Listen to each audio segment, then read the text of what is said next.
यो खाई ली। अरे पंडित जी, रहुआ कोनो काम से आई बानी का? ना ना ना ना, आपके पटीदारी में दादी जी है ना, उनकर तबीयत खराब रहा। अच्छा, तो नहीं के देखे आल रही है। अच्छा। सोचली कि आप लोगों से मुलाकात कर लेंगे। बाऊ आ गए ना। हाँ?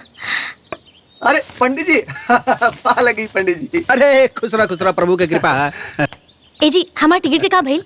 अच्छा हाँ, टिकट कट गलो। 11 बजे की ट्रेन है। हाँ। समय से तैयार हो जिया और तोहे स्टेशन पे छोड़ो, तुम्हारे से हम काम पे निकल। काहे रे, काहे स्टेशन पे छोड़बे? दुल्हन अकेले जहे का? अरे भाई, काम से छुट्टी मिलत ना, कोनो दिक्कत ना, स्टेशन में बैठा दे आराम से चल। ना। अरे बहू, तोहार तो मायका पूरब बा ना? जी पंडित जी। ओहो, कल तो दिशाशूल बा। सोमवार और शनिवार के पूरब यात्रा कैल दिशाशूल होला, ठीक बा ना? अशुभ होला। अरे पंडित जी, जब हमार मायके के टिकट हाथ में बा तबे रउआ के नक्षत्र शूल शनिवार सोमवार बतावे के रहे। अब रउआ ही उपाय भी बताई ना। उपाय बा ना? जब तू काल माँ के जई है, उससे पहले आज राती के कौनो अपन कपड़ा के घरे रखवा दिया। और जब सवेरे तू जई है, वो कपड़ा वहाँ से उठा लिया और सीधे अपने मायके चल जाई है, सूतक खत्म हो जाई। हाँ, इधर हम कर सकीले। ए जी, रउआ ना हमार साड़ी राजू भैया के दुकान पे रखाई। हम कल जात समय ले ले और उनका से कही कि हमार साड़ी संभाल के कपाट में रख दे। कपाट में ना, भाऊजी के साड़ी अपना हम तिजोरी में रखवा देते नहीं भैया। धन्यवाद राजू भैया। पहने मैडम के मायके जाके हो और रास्ते में जाते समय सड़िया ले लो। ठीक है, ठीक है। नमस्ते नमस्ते। ठीक है ठीक है। ए बाबू, एक रख दा। चली ना जी, ना तो देरी हो जाई ना। आराम से। अम्मा जी, हाँ? जाता नहीं है। प्रणाम। खुश रहा। प्रणाम भाऊजी। खुश रहा, खुश रहा। ठीक बा दुल्हन, जाता रुता जा, लेकिन जल्दी 2 दिन में आ जाइया। अरे अम्मा जी, अभी तक गई नहीं ना, और 2 दिन में आवे के कहता नहीं। पूरा 1 साल बाद जा रहल बानी, अब ना पूरा 1 महीना बाद आइब मायका से। जाता नहीं। ठीक बा, लेकिन 1 महीना में आ जाइया। हाँ, एक तो दिन बाद मनसा पूरा था। जाता नहीं। अरे चली ना, चलत नहीं। चली ना। देखा नहीं, इतना जल्दी बाटे। सब कुछ लूट के ले गए, हम बर्बाद हो गए। तलाशी लो। हाँ, हम पूछे थे। एजा पुलिस? अरे राजू भैया, राव दुकान में पुलिस का है? अरे भाऊजी का बताई, रात में चोरी हो गई हमारा दुकान में, यही से पुलिस पूछताछ करत पिया। अरे तो बहुत बुरा भइल। अच्छा, एक काम करी, हमारी साड़ी दे दी, उधर वो कबाट में रख ले हुई है ना? अरे भाऊजी, कपाट में ना, राउट साड़ी हम तिजोरी में धैले रही। वो चोरवा दुकान के कुल सामान छोड़ के तिजोरिया लेके भाग गई। चारों तरफ देखो। तिजोरी के साथ साड़ी भी? हाँ भाऊजी, हाँ। हे भगवान। अरे भाऊजी, काहे रोत बानी? हमरे दुकान में चोरी भइल बा और रउआ रोत बानी एगो साड़ी खातिर। घबराई मत, हम साड़ी के पैसा दे दे। अरे राउट पैसा से हमरा मायके जाके सपना थोड़ी ना पूरा होई। अरे वो तो दिशा शुल्क काटे खातिर सारी 1 दिन पहले हमरा दुकान में रखले रहनी है। अरे का मतलब ये है कि हम मायके ना जा पाई। अरे हम मायके ना जा पाई जी। हमके मायके जाएंगे, हमके मायके छोड़ दी। चुप हो जा ना। अरे एजा हम मायके ना जा पाऊनी और रउआ कहता नहीं कि चुप हो जाई। अब हम रो भी नहीं की सकत। हे भगवान, कौने जन्म के बदला ले दे बाड़ा हमरा से।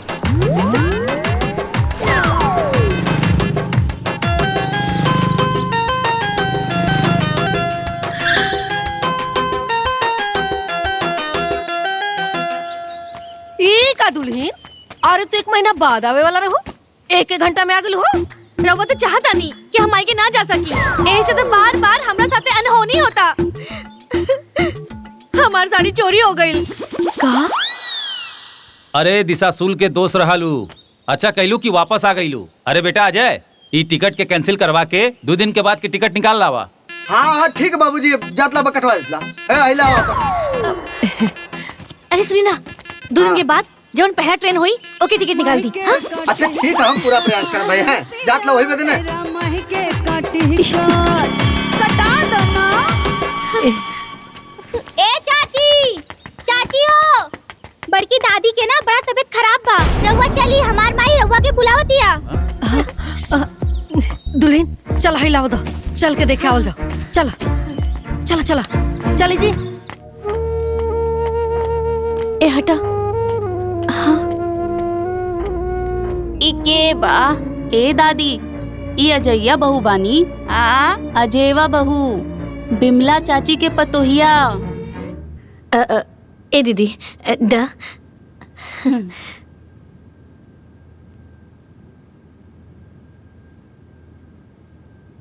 ए अम्मा अभी मत मरी हा, हमरे मायके जाए के बाद मरी हा। हाँ? ली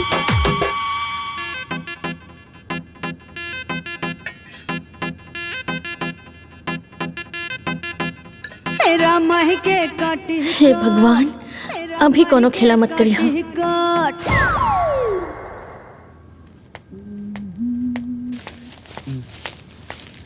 ए जी सुनी, हमारे टिकट के का भइल? एजेंट के बोल दे ले साजी कुमार से आई तले ले आई, ठीक है? अरे बबुआ, इनका टिकट के तो थोड़ा बड़ा याद बा। हम 2 दिन से खस के परेशान में रही। हमरा खांसी के दवाई के आदमी के तो ऐसे कही ला कि साल स्वीटर कंटोप लगाए ला, लेकिन ना लगाई दू। चल अच्छा ठीक बा, साजी कम दवाई ले ले और हाँ वहाँ टिकट ले आई, ठीक है? अच्छा सुनी, दवाइयों आगे पीछे भइल तो चली, बाकी हमारा टिकट मत भुलाई हा। अच्छा ठीक है, ले ले आई। हे दुल्हन है, हेने हो आई हमर घरा बा। तारा जेल बुझाला का? तारा मन ना लगले जा कि बार बार मायके जाए के जिद करेलू कि टिकट ला दा काहे ना करी जी, रउआ ई बुढ़ौती में 1 महीना में 2 बेर मायका घूम लेहिला और हम मायके ना जाई। अरे तो हमर मायका ह त हम जाई ना। त हमरो मायका ना ह का, त हमहू जाइब ना। अरे दुल्हन त तारा के रुक ले बा, लेकिन मायका जाए के किस्मतो होकेला। अब देखा तहर किस्मत जब जाए के तैयारी करे कुछ ना कुछ गड़बड़ हो जाला और रह जालू ऐजे। अब हमनी के का करी जा? हाँ माँ जी, जरे पे नमक मत छिड़की, बाकी ए बेर ना हम मायके जाके रहब। हाँ और का कहनी है कि ये घर जेल है? हाँ ये घर जेले है और रउआ ई घर के जेलर है, जेलर। हम जेलर रही? हाँ रउआ जेलर और हम अपराधी। पता ना कौन अपराध कइले हई हम जेलर रही। हम अरे बाप रे। नरना नरना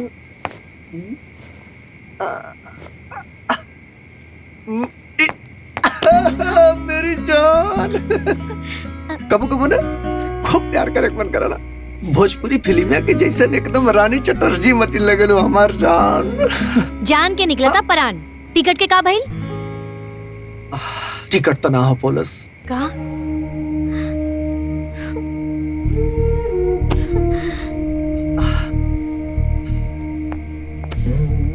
कहा ना एजेंट बोले कि 10 बजे खिड़की खुलेला और 10 मिनट में फुल हो जाला। ही से ना हो पोलस। अम्मा जी सही कहेली कि मायके जाए खातिर भी ना किस्मत चाहिए, और हमरा किस्मत में नहीं खेलेगल मायके के सुख। अरे हमार जान, झूठी किस्मत के काहे दोष दिलू? मैंने मायके की तैयारी करा तो जाए के तैयारी करी। कैसे? जब टिकट नहीं के भाई उड़ के जाइब का? हो देखा का?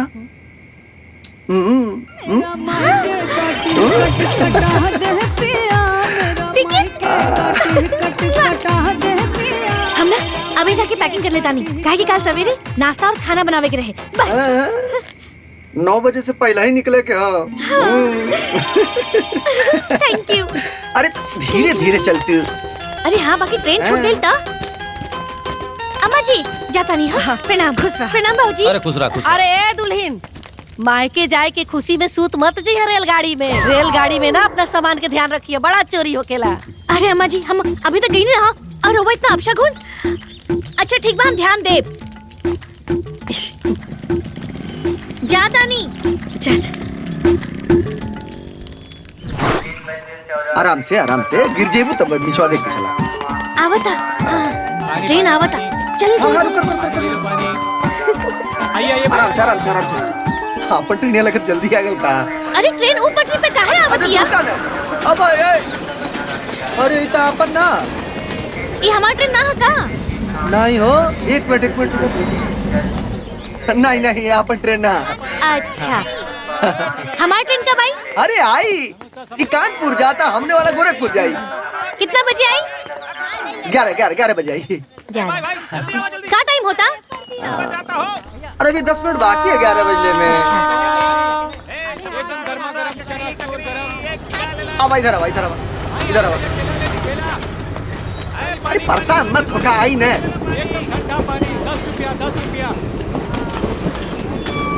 अभी ट्रेन चल गई तो हमारी ट्रेन आई ना। हाँ ई गल हुआ आई ठीक है। कब आई? अच्छा अच्छा ठीक ठीक ठीक। अरे एकदम अरे हाय!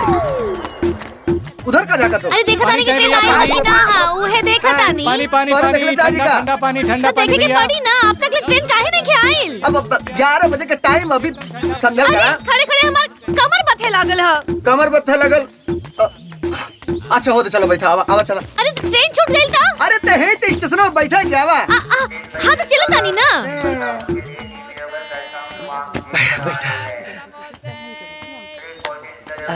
देखी 12 बज गई, 1 घंटा लेट बा ट्रेन। जाके पता लगाई ना कि 1 घंटा काहे लेट बा।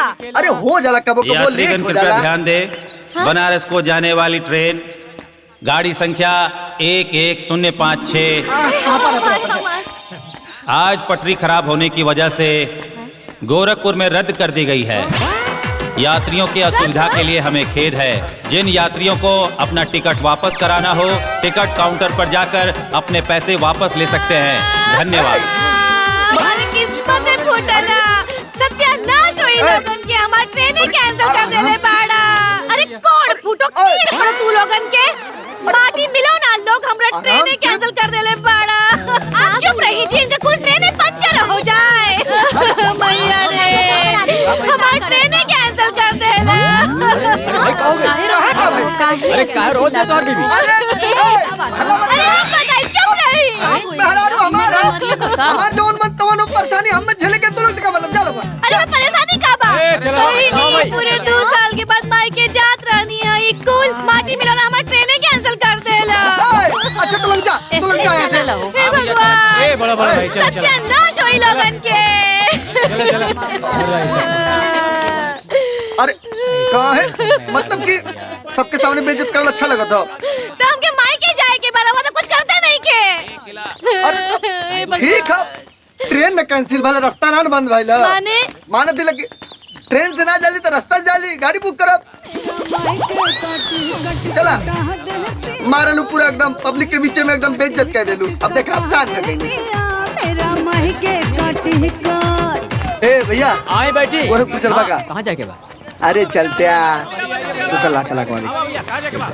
ओए आई का कर गाड़ी हो हमार अरे आवा ई कहता कि गोरखपुर चलेगा चलबा। हाँ चलो चलो। कितना लेबा? 8,000 कुछ ज्यादा ना बोला तो ज्यादा। अरे 2,000 पहले से कम करके बोला था नहीं ना, तो जितना गाड़ी देखा था ना 10,000 से केहू कम में जाई ना तो हम फ्री में चला, फ्री में। ए जी 1 मिनट। ए जी 8,000 रुपया महंगा ना लगता? पैसा से मामला ढीला था हो, लेकिन तुम्हें मायके भी जाल जरूरी हो। अच्छा रुकी, हम बात करता नहीं, रुकी। अरे भैया जल्दी बतावा चले के बाकी ना। ए भैया वो कहा ना कि पूरा 1 साल बाद हम अपन मायके जाते हैं। 1 साल से ना हम अपन माई से नहीं खी मिलल।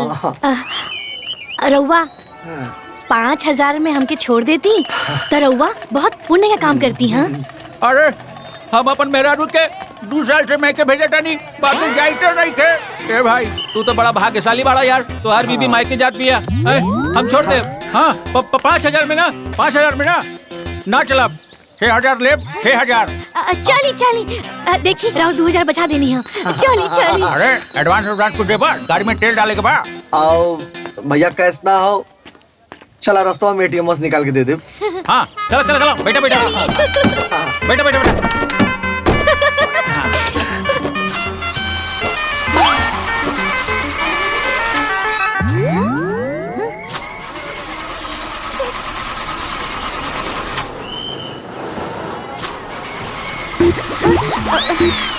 गाड़ी चालू कहीं नहीं की हो। अरे हो जाए चालू हो जाए, घबरा मत तू लोग।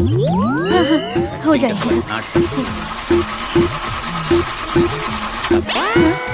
का है भैया तेल ना का? अरे कोनो प्रॉब्लम नहीं के, तेल सब बा, खाली बैटरी का इशू बा। हो जाए चालू, घबरा मत तू लोग। अच्छा अच्छा अच्छा घबरा मत। चालू हो ही ना। अरे हो जाए चालू, तो लोग घबरा देता रहा महाराज। हाँ अरे गाड़ियों घबरा गई बा। उनका ला का तो होई, परेशान मत हो। हो जाए चालू। रुका ला 1 मिनट। का भैया हो जाए ना? अरे होई का धक्का मारे के पड़ी धक्का। धक्का धक्का हाँ मायके जाए कबा की ना जाए के बा जाए के बारा। हाँ धक्का मारा। चला चला निकला धक्का मारा। मारता नहीं उतरी उतरी। हाँ चला हाँ चला चला चला। धक्का मारे पड़ी। हाँ अरे का यार कमन गाड़ी ले लेवा तू। धक्का मारा चालू हो जाए 2 मिनट में चालू हो अरे जाए। हमर कमरे बथे लागल है। मैं के जाए कहने। हाँ हाँ हाँ तो फिर धक्का मारा। चलो चलो चलो चलो। मारा मारा मारा चल मारा मारा। चले चले। चला अरे बटवा ना स्टार्ट भाई। मारा मारा चल मारा। हाँ चला चला। हाँ ठीक बा चला गाड़ी चला चल। चला चला चले चले चले।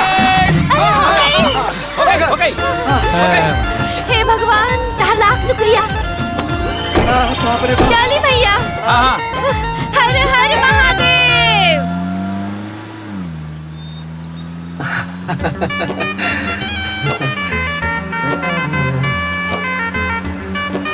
बहुत अच्छा।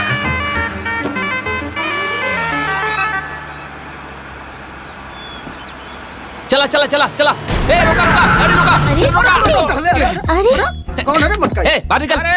अरे हमरे देखी कड़िया ना। बचर बेका हाँ मरे के विचार बेका हाँ अरे हमारे लड़का बच्चा बाड़े हमके जेल भेजल चाहता रे। वैसे भी तोहरा के जेल जाए के पड़ी। चल फटाफट पहले गाड़ी खाली कर। हाँ हाँ गाड़ी खाली कर। हाँ। गाड़ी मालिक से बोला तारे गाड़ी खाली कर।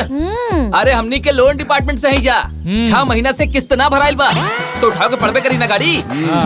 अरे साहेब वो का है ना कि 1 साल के बाद मायके जाके साइड बनल है। हाँ। पहले ही हमके छोड़ दी ओकरे बदले वो गाड़ी उठा ली। अरे 6 महीना के बाद कैसे हुई गाड़ी हाथ लगल बा और रउआ कहा तनी कि हमरा के मायका छोड़ दी।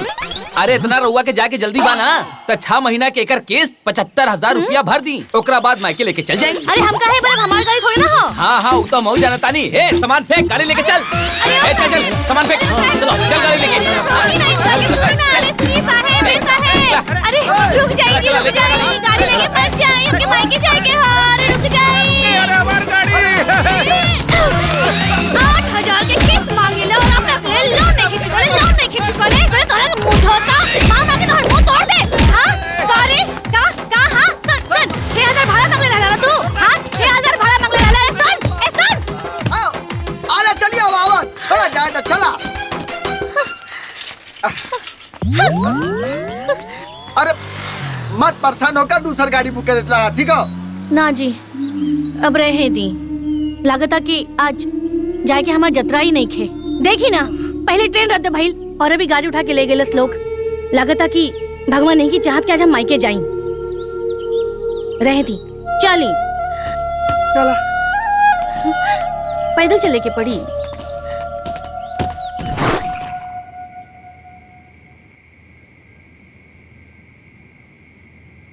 किस्मत में लिखले नहीं खे कि मायके जाके आराम करी बस दिन रात इधर ससुरारी में खाटी।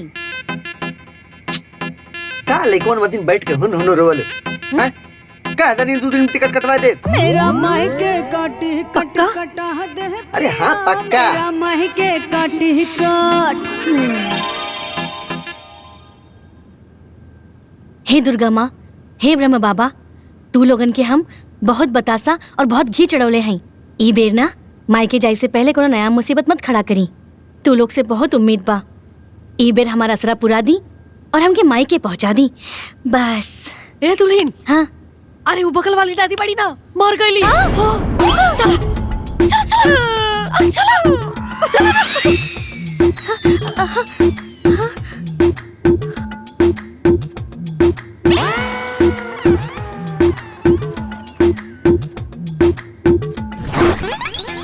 अम्मा जी कहले रहनी है कि कुछ दिन रुक के मरी है।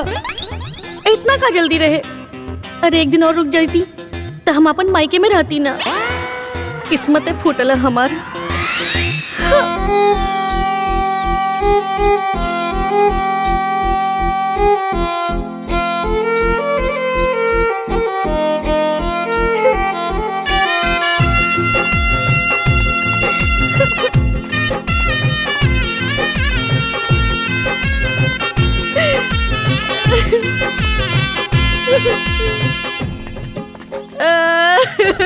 अम्मा जी इतना जल्दी काहे चल गईलू?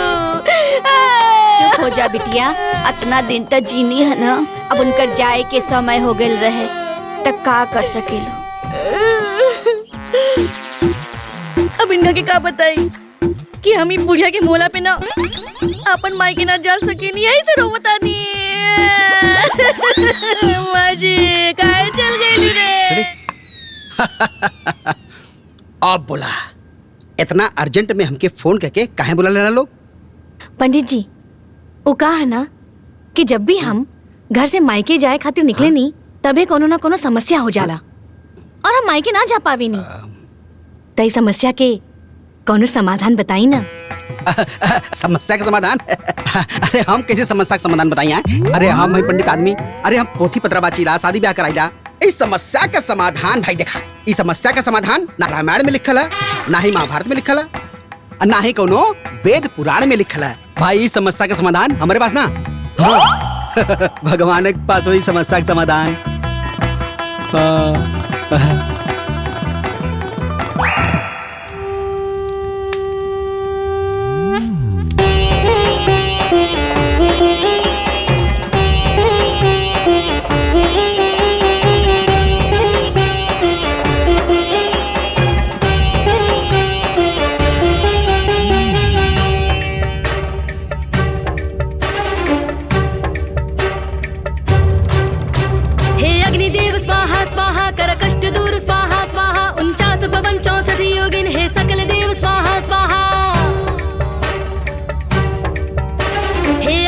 स्वाहा स्वाहा कर कष्ट दूर स्वाहा स्वाहा 49 पवन 64 योगिन हे सकल देव स्वाहा स्वाहा।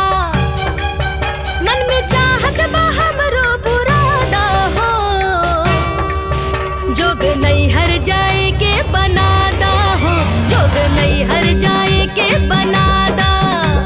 स्वाहा स्वाहा स्वाहा स्वाहा स्वाहा स्वाहा स्वाहा स्वाहा स्वाहा स्वाहा स्वाहा स्वाहा स्वाहा स्वाहा।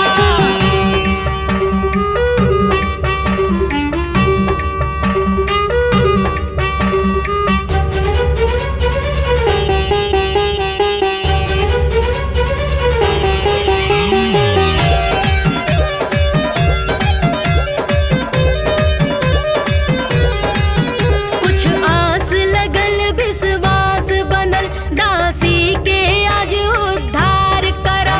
फल फूल चढ़वली जे कुछ भी स्वीकार करा, स्वीकार करा। हर उलझन के स्वाहा स्वाहा, सब अड़चन के स्वाहा स्वाहा। अर्जी पे मर्जी का के करा, बाधा के हनन स्वाहा स्वाहा। चमत्कार को के कुछ तो दिखागा हो, जोग नहीं हर जाए के बनादा हो, जोग नहीं हर जाए के बनादा। स्वाहा स्वाहा स्वाहा स्वाहा स्वाहा स्वाहा स्वाहा स्वाहा स्वाहा स्वाहा स्वाहा स्वाहा स्वाहा स्वाहा।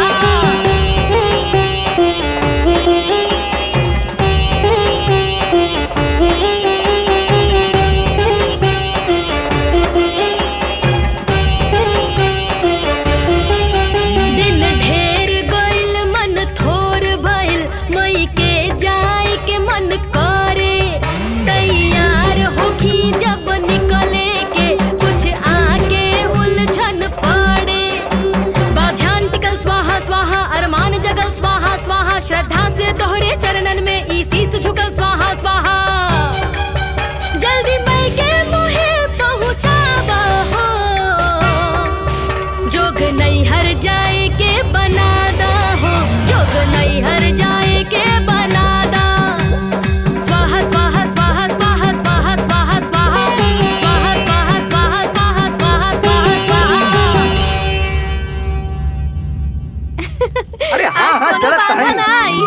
हाँ जा ऊपर उठ के बदला फटाफट। चले तानी। हाँ प्रणाम। खुश रहा खुश रहा। बाबूजी चलिए। ए दुल्हन आराम से। माँ जी टोका टाकी मत करी, हम अपन ख्याल रखब, हम बढ़िया से पहुँच जाए। हाँ जा चले तानी। प्रणाम। चली जी। हाँ वो चलत ही।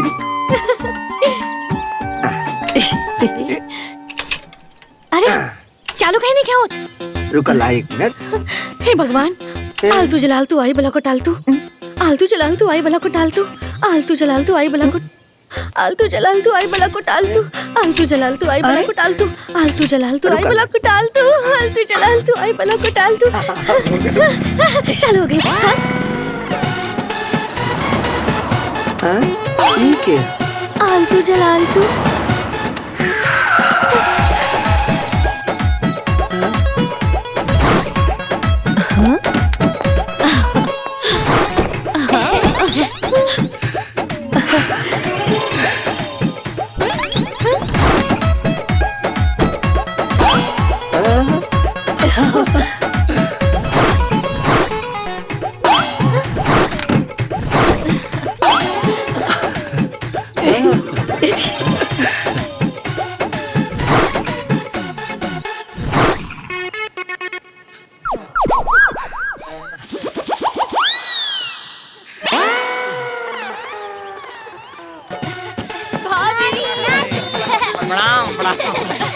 माता जी प्रणाम।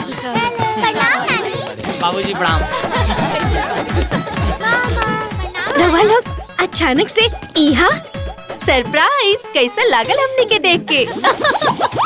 हाँ, दीदिया के फोन आइल है कि जीजा जी के छुट्टी मिलल बा, आ लगल जीत करे। ता हम सोचनी कि इतना परिवार में रहे के ऐसा मौका कहाँ मिली। ता हम अपन परिवार लेके चल। अरे बाकी रंजली ई बतावा तू ई बैग उग लेके कहाँ जात बाड़ू? अरे दीदी हम मायके जाता नहीं। मायके? हमनी के अपने मायके आइले जा, आ तू अपने मायके जइबू। मायके के छोड़ा आ चला हमनी के नाश्ता पानी बनावा। दीदी बहुत दिन के बाद जात रहनी है, जाए दी।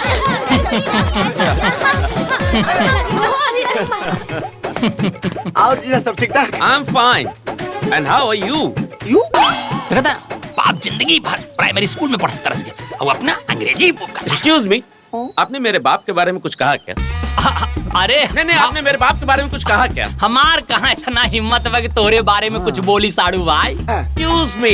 Don't call me दारू भाई, okay? अरे दारू न साड़ू। जीजा चला चापाकल का पानी पियाओ थी। Excuse me. चापाकल इनके लिए, मिनरल वाटर मेरे लिए, okay? Okay. Now give me the space. जगह दो यार। अच्छा। अरे देसी चिरैया मराठी बोल। चला।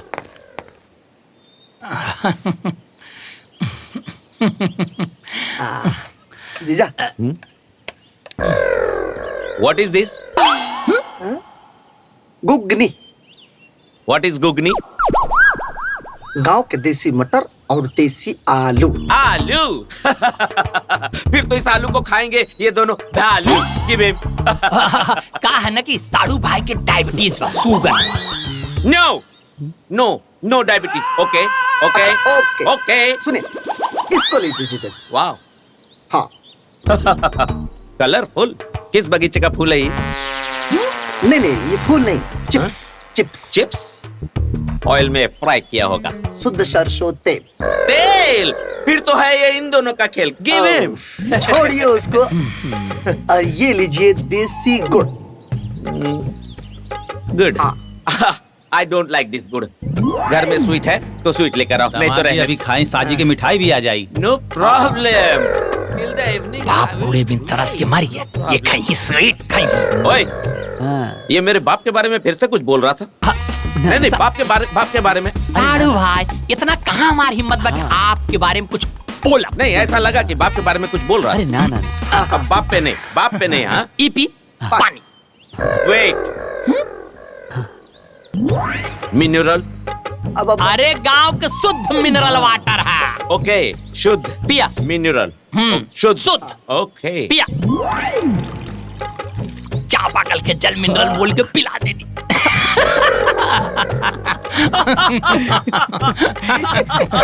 Strong mineral. माई हाय तहराला सॉल। कश्मीर से। हाँ, कश्मीर से। बता दिया करो ना, खर्चा हुआ है। बाबूजी हैरा वाला स्वेटर कहाँ से खरीद लूं बेटा? लुधियाना से। लुधियाना से। अच्छा दीदी हमें बताना कुछ लगा। हाय तोराला जैकेट। बनारस से। कभी कभी छोटे छोटे काम के लिए बनारस जाना होता है, इसलिए सस्ता है। हाय 3 को साड़ी तीनों बहन की तरफ से तहराला। सूरत से। सूरत से। सही बात बा। और सुनिए साली साहिबा, आप लोग की तरफ से आपकी दीदी तो बोल दी कि आप लोग की तरफ से साड़ी दे रही हूँ, लेकिन आप लोगों की तरफ से पेमेंट आया नहीं, तो वो पेमेंट इन लोगों से ले लो ना। अरे जीजा जी आप भी ना पैसा खातिर ही सब कहा जीजा जी, छोटा मोटा बात। अच्छा दीदी, खाना में क्या बनाई? अंजलि हमरा खातिर ना भंटा के भरता बनैया। कहा कि बहुत दिन भइल खैले नहीं की, ससुरा में सब खाए के नहीं खे मिलेला ना। भंटा के भरता और हमके ना मूली के पराठा। मूली की पराठा। हाँ। सरसों के साग मक्खन मार के। मक्खन मार के। सरज जी, हाँ? ये घास फूस ना इन लोगों को खिलाई, लेकिन हमारे लिए पनीर की सब्जी बनाइए प्लीज। पनीर? बाप मर के चंपा कल के पानी पियत पियत ये कहीं पनीर की सब्जी। फिर से बाप के बारे में कुछ बोला? साढ़ो कहाँ इतना हमारे हिम्मत बाकी के बारे में नहीं बोल। आपके जी, अरे बैठ जाएंगे। आपके बारे में बोला हम। बैठा जीजा, तू बहुत जल्दी कर। मेरे बाप का पनीर का फैक्ट्री था। अरे मालूम बा तोरे दूध के डेयरी बा, ओमे ये रोज नहा ले। अरे अंजलि, नैहरे में घुगुनी खैले का आनंद ही कुछ और बा, मजा आ गई। दीदी अब दुखी की और दुखी मत करी। अरे दुल्हन, ई दुखी उखी कल छोड़ा, जा जल्दी जल्दी जौन जौन लोग बोले बना बना के ले आओ। जा। जी अम्मा जी। जा जा।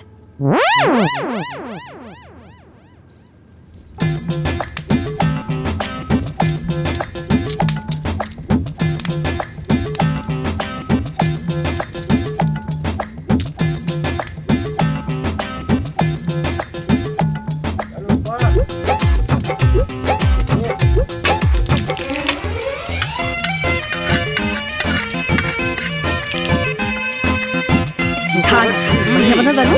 दीदी खा दवा एक दो ले लो।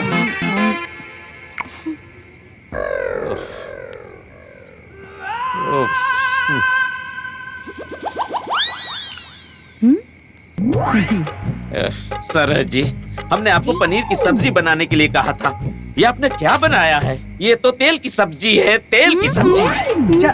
कबो कबो चलेला। ऐसे कैसे चलेगा? 12 केजी घटाया मैंने विदाउट तेल। मैं अभी ये तेल पी लूं और 12 केजी बढ़ा दूं? नहीं बोलो, बढ़ा दूं? मुंह कितना मोटा है, लोढ़ा ही होए। तुम लोग क्या बीच में खुसर फुसर कर रहा है? क्या बोल रहा था ये? नहीं आप बताओ क्या बोल रहा था ये? हमने के इतना हिम्मत कहाँ जे हम रउआ के बारे में कुछ बोल सके नहीं। अरे हमने तो खाना के तारीफ करत रहनी। अरे वो कहा ना कि सराज दाल बड़ी टेस्टी बनौले वाले। हाँ, सही। नंदोई जी। यस। आज खा ली ना, कल हम कम तेल के खाना बनाई। नो सरज जी, आई डोंट लाइक ये वाला तेल। Please don't force me, please please. बाप चपले जीवन भर तेले के तरकारी करा के हो जाता तेल से बीपी की बीमारी। यू फिर से बोला, फिर से बोला। बैठा काहे अरे शांत हो जाए सारू जी। खाइए ना बिना तेल वाला सरसों का साग। नो। अरे यार, हर बात पे ओए ओए करते रहते हो। बिना तेल वाला साग है, बिना तेल वाला। हाँ, खाएगा बिना तेल। बहुत अच्छा बा। इनफ पागल बनाई देवे। ओके, नाइस। बढ़िया बा। बढ़िया से खा। अरे अंजलि, तनी नमक लिया बता, चुटकार नहीं खिलागत। लियो लियो ले। अरे सराज, मिर्ची ला दी, तनी तीखा कम बा।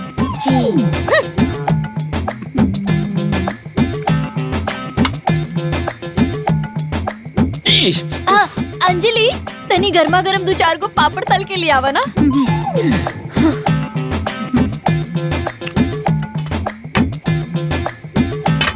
सरहद जी, तनी अचार मिली का? हाँ। ले आई तनी।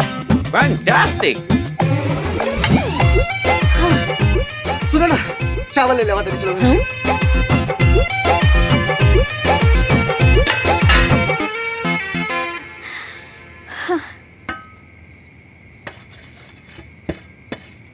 दुल्हन। जी माँ जी। हाई बर्तनवा जल्दी जल्दी साफ करके तनी बिछौना कर दा। हाँ अंजलि, इतना थक गल बन जाना का तो से बताई। अम्मा जी, हाँ? बिछौना कैसे लगी? अरे दुल्हीन, मर्द लोग खातिर ना बिछौना दलान में लगा दिया, आ औरत लोग खातिर आ बच्चन खातिर ई कमरा में लगा दिया, ठीक ना? ठीक बा। एक तो इतना ढील काटता कि लागता कि खून में पी जाई। चल चल माई चल कर ढीले काटत रहेला। काम सब हम कैले, थकान इनके होता।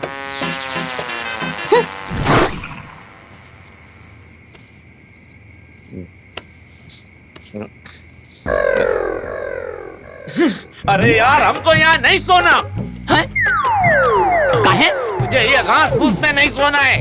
देखा जिंदगी भर बाप ही पुअरा पर सुत्ता सुत्ता तुम्हारी गया। आये करा के घास फूस बोलाता है। बाप पे मत जाने रे।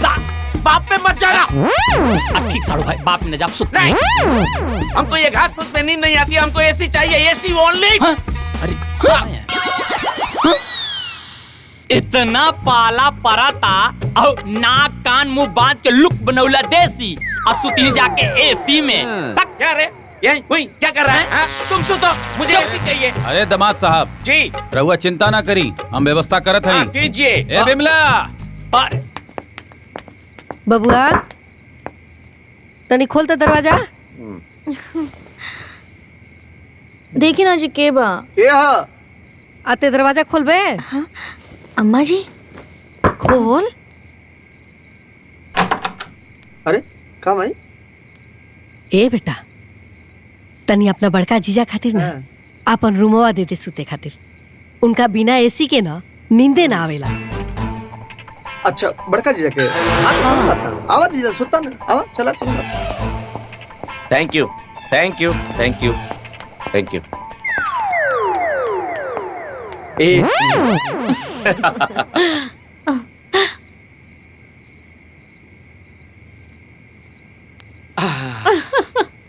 अब मुझे ना चैन की नींद आएगी। काजी राउत जी पगला है का? जाड़ा में सब लोग हीटर में सोते ले और इनका के एसी चाहिए और इनसे बड़ पागल तो रहुआ है। चलो चलो तुम इधर चलो, मैं इधर सो जाता हूँ।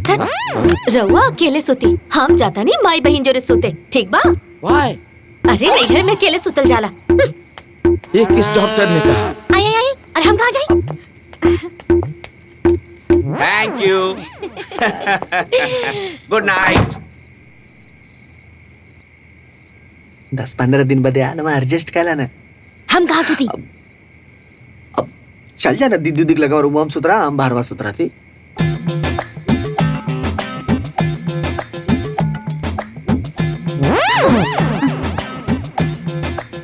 आवा अंजलि सुत जा, सुता देलू जीजा जी के। ठीक बा तू सुत जा। आवा सुजारी माई रे माई बहुत ढीलवा काटता।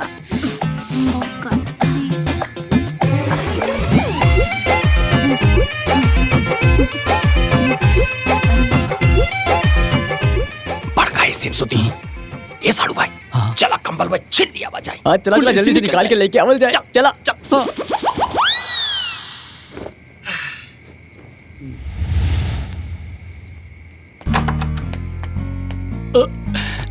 साड़ू भाई की नींद पड़ा था बेसी और साड़ू भाई के सूते के चाहिए एसी। आराम से। अरे ना भूत साड़ू भाई। हाँ भाई वो कहा है ना कि ठंडी बहुत पड़ा था तो हमनी के कंबल चाहिए। मेरा कंबल लो। अरे साड़ू भाई कंबल हमनी के चाहिए, वही जरूरत बा, ठंडी लागता। मेरी बात सुनो, हम एसी चलाते हैं, कंबल ओढ़ता हूँ तब हमको नींद आती है, नहीं तो बहुत ठंड लगती है, इसलिए कंबल प्लीज, कंबल प्लीज। साड़ू भाई रहुआ मर्द आदमी बानी, वैसे बिना कंबल के सुतती सुतती। अरे कंबल बंद कर दे दरवाजा। कर पुअर पीपल।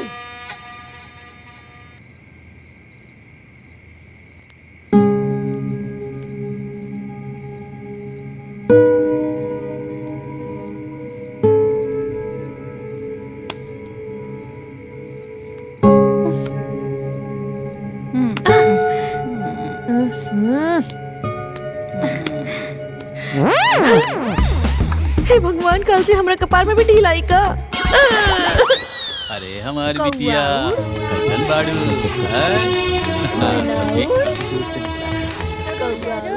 अरे का भाई? ए बिटिया, ये तोहार मामा जो बाड़े ना, अरे का हो साड़ू भाई के ना जगह उला का एसी में सुतल बाड़े? सूरज भगवान मुड़े चढ़ गए बाड़े। वो तो कब उठ गए ना?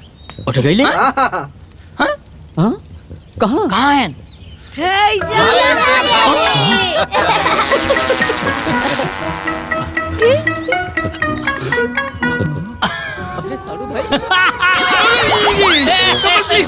कम्बल प्लीज कम्बल प्लीज प्लीज कम्बल प्लीज कम्बल प्लीज अरे यार कम्बल प्लीज प्लीज कम्बल नो कम्बल प्लीज अरे साडू भाई ए थोड़ा इनका ठंडी उंडी न लागे, इनका बढ़िया चाय मंगाओ, खरे में से पियावता। नो अंजलि तनी मरी चांदी के चाय ले आता है। हां लाओ गरम गरम। अरे यार अभी हम चाय नहीं पियेंगे यार, क्योंकि अभी हम ब्रश नहीं किए हैं। तुम लोग आदि मानव है क्या है? ये लकड़ी को बकरी की तरह तुम लोग चबाओ, हम लोग ब्रश करते हैं ब्रश। ए साडू भाई नान करे हती है लकड़ी चबाई के बड़ा भया है, 4 दिन से शहर चला गया, बड़ा अंग्रेजी बुक करते हैं। बाप मर गया निहारे पेटवा का नाम पावर हाउस। मेरा बाप का मरा बे, मेरा बाप का मरा। अरे साडू भाई आपका बाप नहीं, अरे गाँव में के बुढ़ापा मर गया ओकर बात होता। मेरे डैडी अभी जिंदा है। हाँ अरे परेशान मत करा। इसीलिए कहते हैं कि आराम से रहा करिए, आप समझते नहीं है। अरे दस्तानवा निकाल के सकते हैं। तापी तापी सूरज भगवान मुड़े चढ़िए इनका ठंडी चाय क्या बताइए। बाबूजी चाय लो। हाँ हाँ अम्मा जी बाबूजी बड़े जीजा यस गरम गरम चाय। क्या गाँव वाली चाय? नो नो नो नो नो नो गाँव T, only green tea. Hindi में हरी हरी चाय लेकर आए प्लीज। जीजा के लिए हरी हरी चाय लेकर। बाप कुड़े के चाय बिन तरस गया, ये पी ग्रीन टी। बाप के बारे में कुछ बोला, बाप के बारे में कुछ बोला। अरे साढ़ू भाई इतना कहाँ हमार हिम्मत बा आपके बारे में कुछ बोलेगा। ओके जीजा बैठा। लेट मी क्लियर वन थिंग, आपके बारे में बोलेगा चलेगा, बाप के बारे में बोलेगा तो चलेगा। बाप के बारे में नहीं बोलेगा। नहीं बोलने का नहीं तो जल जाएगा। चल गया। मेरा कंबल किधर है? उधर उधर। Where is my कंबल? Now, God, very important thing, my कंबल। Oh my God, oh my God, thanks। अरे बच्चा लोग चलो नाश्ता करेंगे, बच्चा लोग। हाँ हाँ जा जा।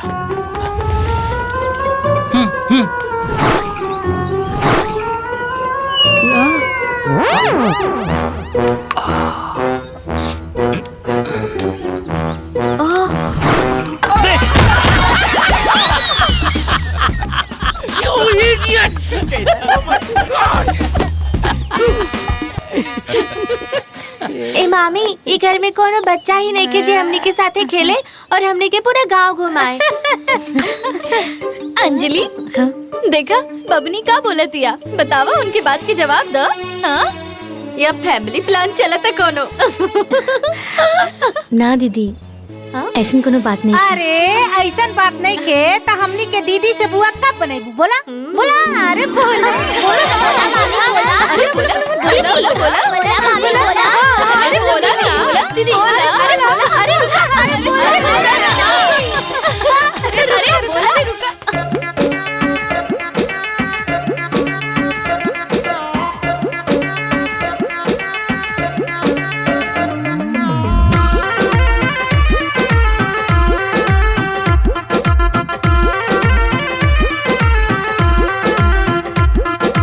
भैया संगे खेला तारू प्यार वाला खेला, कहिया आई हो भौजी गोदिया में गदेला।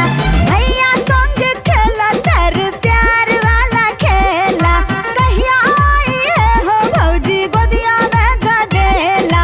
हमनी के मुहवा मीठा कब करैबू ए भौजी? अरे हमनी के मुहवा मीठा कब करैबू ए भौजी? बोला कहिया हमनी के बुआ तू बनैबू ए भौजी? बोला कहिया हमनी के बुआ तू बनैबू ए भौजी? जहिया चाहिए राम जी पहुरा खैबू ननदो, अरे जहिया चाहिए राम जी पहुरा खैबू ननदो, लेके कोरा में भतीजवा खूब खेलैबू ननदो, लेके कोरा में भतीजवा खेलैबू ननदो।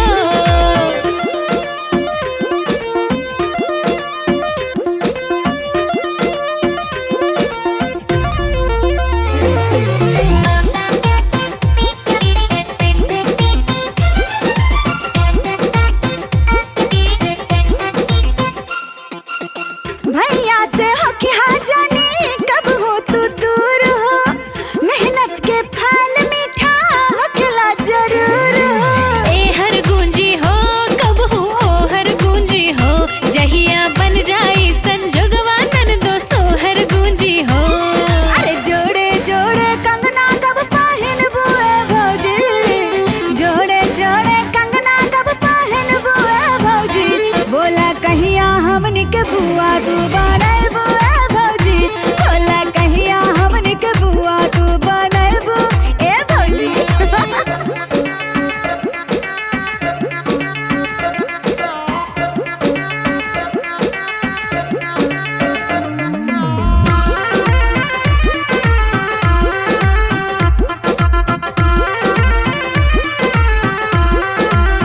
नया साड़ी पहनल करा खुद चमका के रखा तू 24 घंटा भैया के ललचा तनी धीर धर हो जन ठिठोली कर हो नेग तीनों जन के देहब इंतजार कर हो। अरे तनी रुको। गरम हलवा ओछवाने कब खाइबू ए भौजी गरम गरम हलवा ओछवाने कब खाइबू ए भौजी बोला कहिया हमनी के बुआ तू बनैबू ए भौजी बोला कहिया हमनी के बुआ तू बनैबू ए भौजी बोला ना अरे भौजी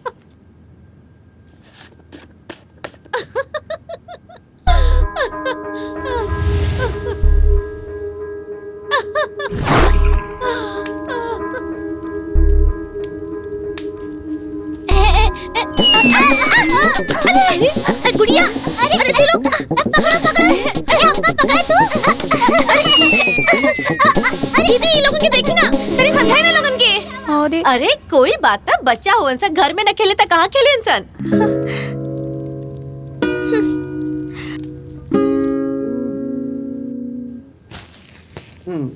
अच्छा सुनी जी एगो बात पूछी हाँ जल्दी पूछे चले इराउर भाई लोग कब जाई हैं हम क्या मालूम जगह जाए वो नहीं जानी अरे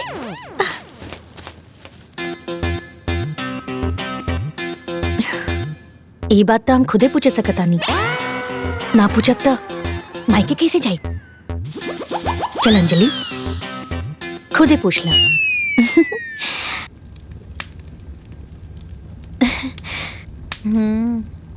दीदी हाँ रवा लोगों से को बात पूछी हाँ पूछा हाँ पूछा बच्चा लोग खेल में करी है हाँ हाँ पूछा दीदी वो हम ई पूछत रहनी हा कि रउआ लोग यहाँ से अपना अपना ससुराल कब जाइबू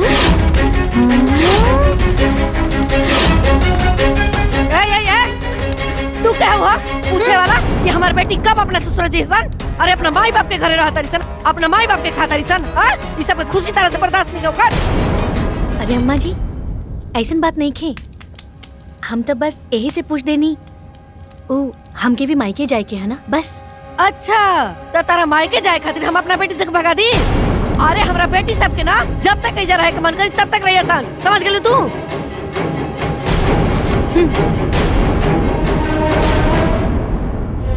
अरे छोड़ ना माई जाए दे चला अंजलि रसोई में चला खाना बना दाल पूरी बनी है आज अम्मा जी रउआ गलत समझत रहनी अरे जा जा हमरा के गलत सही मत समझावा हमरा बेटी के अनेरिया समझता नहीं भला बताओ अरे हमरा बेटी अपना मायके अलबेट से रहे खातिर तो हम इनकी इच्छा नहीं मार सकत चाहे कुछ हो जाए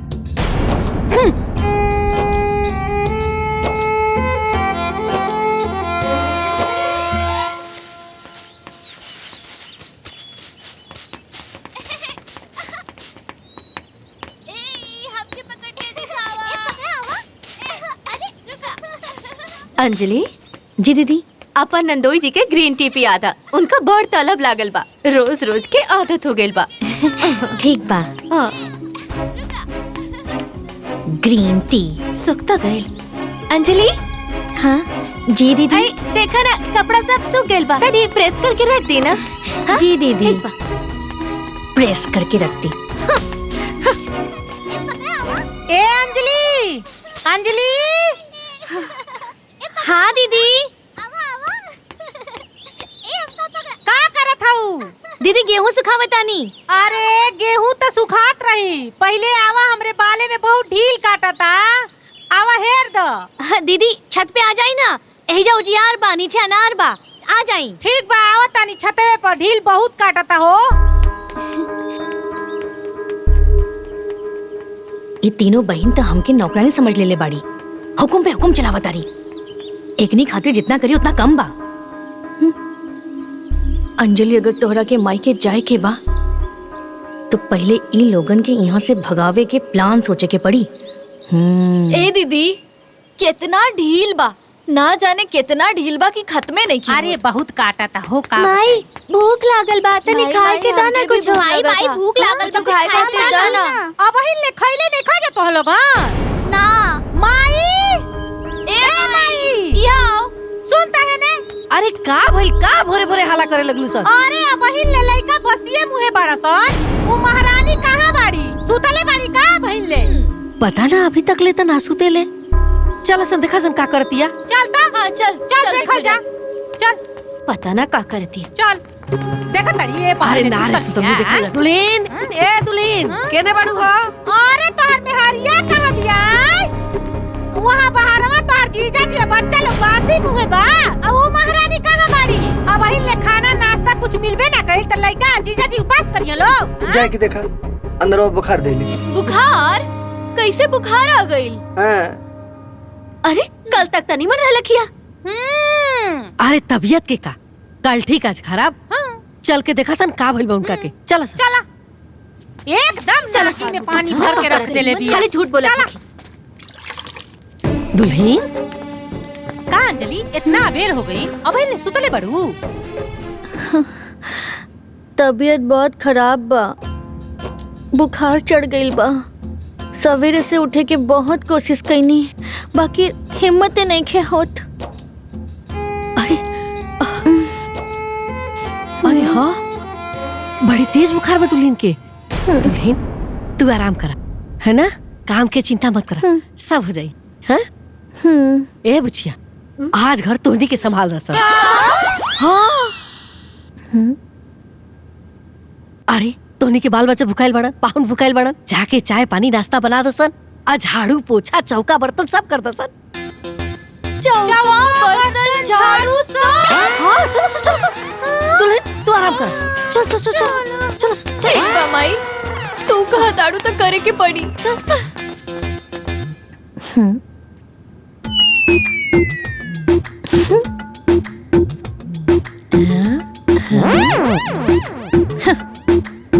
बुखार चढ़ल ना, चढ़ौले हैं।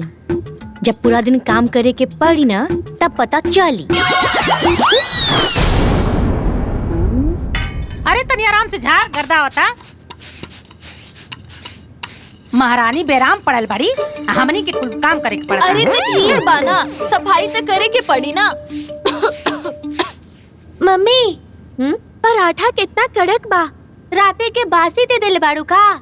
जे मिलल बा ना चुपचाप खा। बड़ाइल बाड़ी इजा काम कर कर के हालत खराब बा, इनका गरम गरम पराठा चाहिए, खा चुपचाप।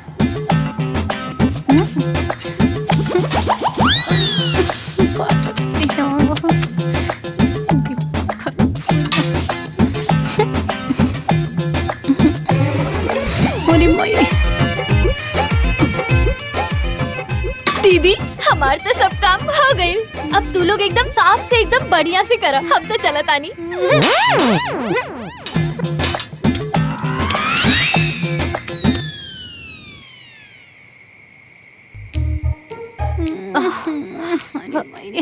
दिन भर काम करके थक गइल बानी हम इतना, और एगो ऊ महारानी बड़ी आराम से बिस्तर पे सुतल ही बुखार का बहाना करके। दीदी का बताई, दिन भर झाड़ू पोछा ऊपर नीचे करके हमार दोनों गुड़वा टटात बा, और वो एक को बार उठ के ना देख ले। अरे बेटी आराम करे आवेली मायके, ये हमनी के घर में महारानी बाड़ी, हमनी के काम में लगा के खुद आराम करतिया। और भी पता कितना दिन ले बीमार रही है, हमनी के झाड़ू पोछा बर्तन सब करे पड़ता। ए दीदी तनी हमार गुड़वा तू दबा देना। ए हट ना, चल हमार खुदे दुखाता इनकरे। अंजलि का तू नौटंकी के लोग? हाँ बुखार के बहाना कह के सुतल बाड़ू, दीदी लोग घर में काम करत थी। अरे हम नौटंकी कहाँ करता नहीं, हमके सच्चों के बुखार है। देखी देखी बोलो ना झूठ, हम दिन में जंगला में देखनी है, अब अगले में से प्याज निकल लो। ये सब का कर तू हमरे समझ ना होता है। मान ला तू अपने घर रहतू और तुम्हार भौजी अगर ऐसा करती तो कैसा लगत तुम? हमके ये सब करके अच्छा नहीं खेलागत, बाकी हम कहाँ करी खुद ही सोची। राउर बहन लोग हमके भौजाई कम और नौकरानी ज्यादा समझत बाड़ी। अरे एक गिलास पानी उठा के ना पिए ली। हम भोर से उठ के रात तक उनका सेवा करेनी। का उ लोग कोनो काम में हमार हाथ नहीं की बैठा सकेनी? बताई। अरे हम वो इंसान हैं, थक जाली और ओकनी वजह से हम मायके तक ना गईनी। अच्छा ठीक, हम तुम्हारे बात के समझ थिला। जबले दीदी जी जा रही है तबले तो सेवा करेंगे पड़ता है। हम सेवा से कहाँ घबरात हैं। बाकी वो लोग 10 दिन बोल के आयल रहलन ना, 15 दिन से ऊपर हो गई, जाए के नाम ही नहीं खिले। अरे कब जाई वो लोग? तो ऐसे की कदल लोग 15 दिन खातिर आल वहाँ। बड़का जीजा लंबी छुट्टी लेके आल मन।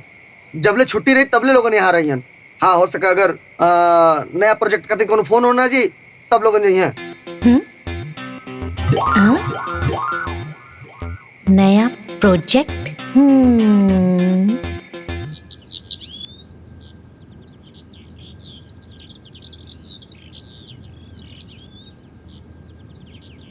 नंदोई जी, अरे अंदर बानी की ना?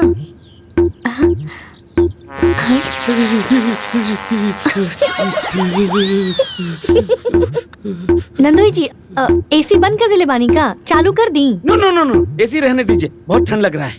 कंबल कंबल कंबल की देखिए हम रवा खातिर काले आयल बानी। राउर फेवरेट हरी हरी चाय। हरी हरी चाय मतलब ग्रीन टी? जी। अरे my favourite. Give me give me give me. इसको पी के ठंडी उड़न छू। Thank you. Oh god, my favourite. अब मजा आएगा ग्रीन टी पी के। नंदोई जी, फोन चार्ज हो गइल बा, अब ऐसे ज्यादा चार्ज ना हो पाई। हाँ, ज्यादा देर चार्ज में लगाने से ना फोन में विस्फोट हो जाता है। हाँ, फोन के पास में रखी, का पता कोनो काम के फोन आ जाए। हाँ, thank you, so nice of you. Thank God I got the green tea. My favourite.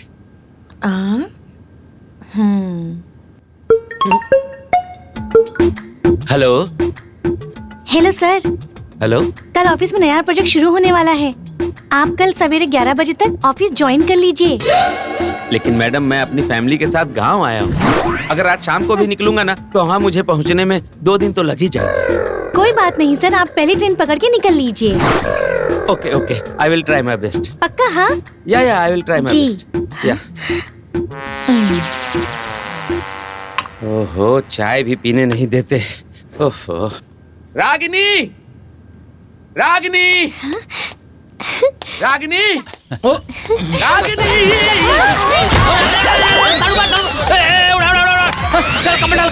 ठंडा लग गई। क्या कर रहे हो? अरे का भैल जी? अरे कुछ नहीं, ऑफिस से फोन आया है। 2 दिन बाद मुझे ऑफिस ज्वाइन करना है। आज शाम को निकलेंगे, ठीक है? अभी जल्दी पैकिंग कर लो। अरे आज के तारीख में कैसे टिकट मिल जाए? अरे तुम तो ऐसे बोल रही हो जैसे हमें कहीं से सांसदी का टिकट लेना है।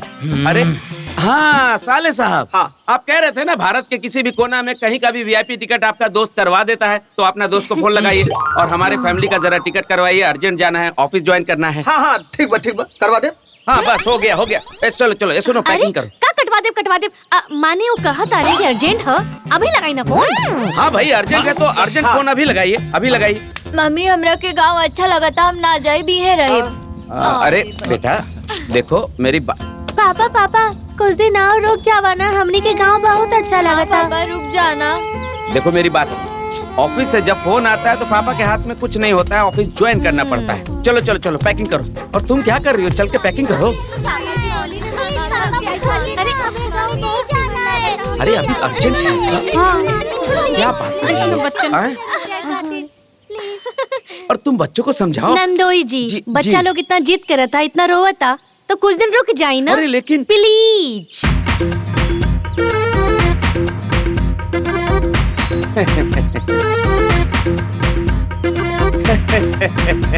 सरहद जी, अब देखिए ना, आप जितना प्यार से मुझे प्लीज बोली है ना, मन तो कर रहा है कि मैं रुक ही जाऊं।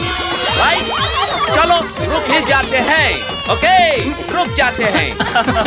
नंदोर जी माने बहुत अर्जेंट बात तक जाए, काम के टाइम ये सब बना। अरे अर्जेंट क्या होता है? परिवार की खुशी के सामने कुछ अर्जेंट होता है? एक मेल डाल देंगे कि बाद में आ रहे हैं, राइट? परिवार जरूरी होता है। I am right? हो गया खुश सब लोग? अब बताओ अब ठंडा किसको किसको लग रहा है? सब प्लान चौपट हो गए हमारे।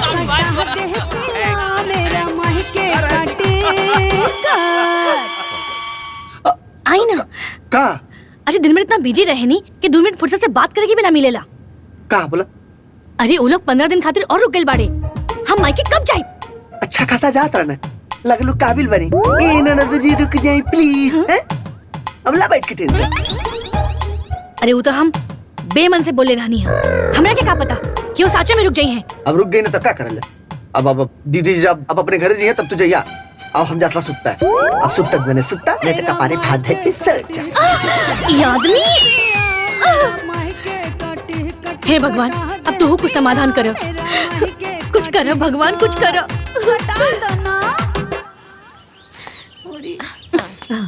अरे हाँ और नहीं तका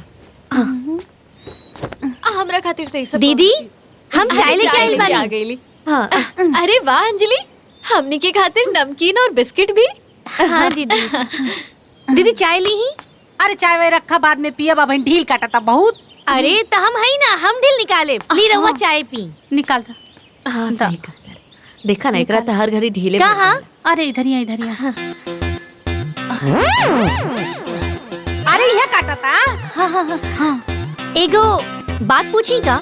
पूछा। रहुआ सब एहिजे बानी तो सोचे तानी कि आपन मायके घुमाई। मायके? वो कहा ना कि 1 साल से ऊपर हो गए मायके गए। हाँ जाए के बात चल जा, लेकिन माई से पूछ लो, अगर हाँ कहती है तो चल जा। हमनी के का दिक्कत बा? अच्छा हाँ ठीक बा। पहले ढिलवा तो निकाला।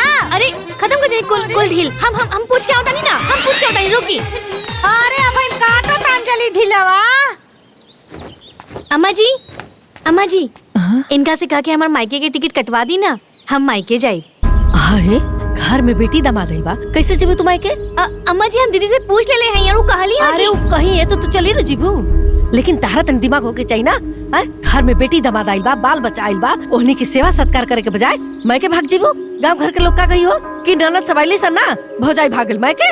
इतना तारा मायके जाके सुर लागल बा। ओहनी के चल जाइए सन तो चल जाई, जाके काम कर। जब देखा तब मायके जाके रट लगे। जरा सा भी दिमाग नहीं। औरत घर में मेहमान आइल बा। नानी माँ एक नई कहानी सुनाइए ना। हाँ नानी सुनाई ना। अच्छा तो तू लोग कहानी सुनबा। हाँ। सुना। एक गांव में एगो किसान रहत रहे। ओकर 4 गो बेटा रहे। आपस में रोज लड़ाई करे सन, झगड़ा करे। किसान बहुत परेशान। चारों के ना 4-4 को लकड़ी दे। कहलस कि तू रह से टूटबे ना करे। बच्चा लोग तू लोग के कहानी तो हम सुनाई।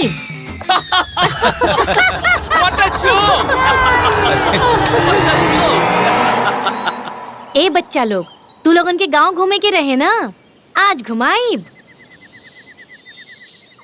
अब मामी कहाँ लेके जाता रू? आज हम तू लोगन के गांव घुमावे ले जाता नी।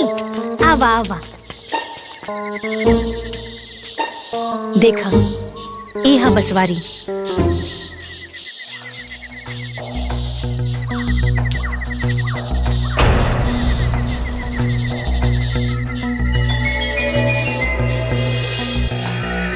और आज तू लोगन के ई बसवारी के एगो कहानी सुनाई। हाँ सुनाई ना। ई बसवारी में ना एगो चुड़ैल रहेले। अच्छा डर भी लगा? हाँ मामी जी। हाँ मामी जी वो चुड़ैल दिखती कैसी है? वो चुड़ैल के माथा पे ना बड़का बड़का लाल टीका होकेला। टीका? हाँ और ओकर अखियां में ना बड़का बड़का काजल होखेला। काजल? हाँ और ओकर गाल पे ना बड़का बड़का मस्सा होखेला। मस्सा? और ओकर दांत बड़का बड़का होखेला। दांत? हाँ और वो दांत से ना बच्चा लोग के खा जाला। डर गई लका? हाँ मामी जी। मामी, वो चुड़ैल आती कब है? वो चुड़ैल ना रात के निकले ली और छोट छोट बच्चा लोग के खा जाली।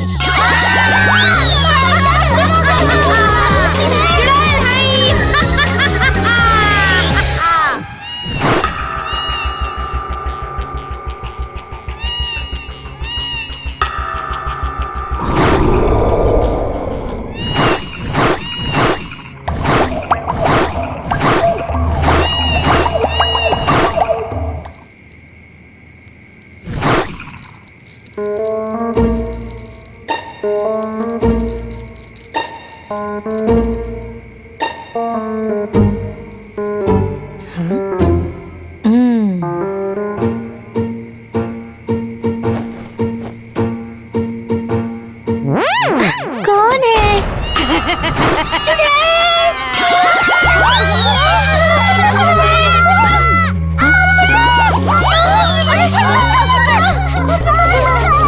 कहाँ भूत? कहाँ भूत? अरे बता।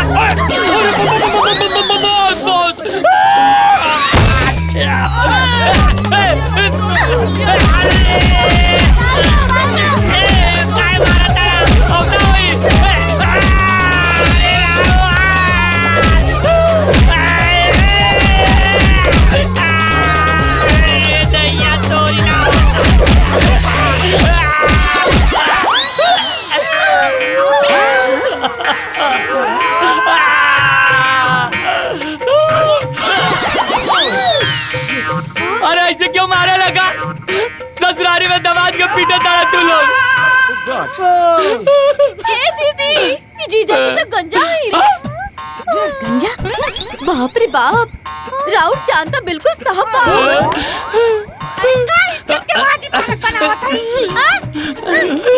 से लगावे ना। अरे वो के काज उतरला इतना चकरी चकरी चकरी। अरे चकरी थोड़ा घूमत रहे। अब टाइल रह दिए जो उनमें चुड़ैल पकड़े। चुड़ैल के चक्कर में मार के बानर बना दे रहा तू। चुड़ैल चुड़ैल।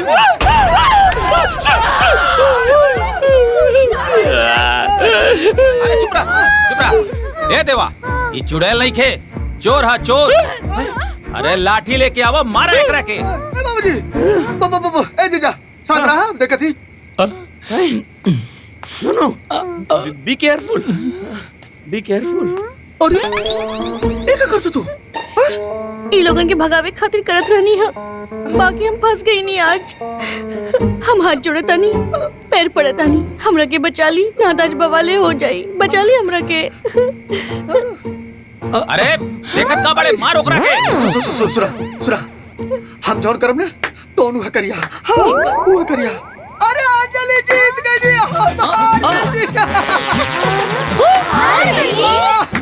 मुझे अंजलि जीत गई, हम हार गई। हार गई कहा है ना? उकी हमरे और अंजलि में ना शर्त लगल।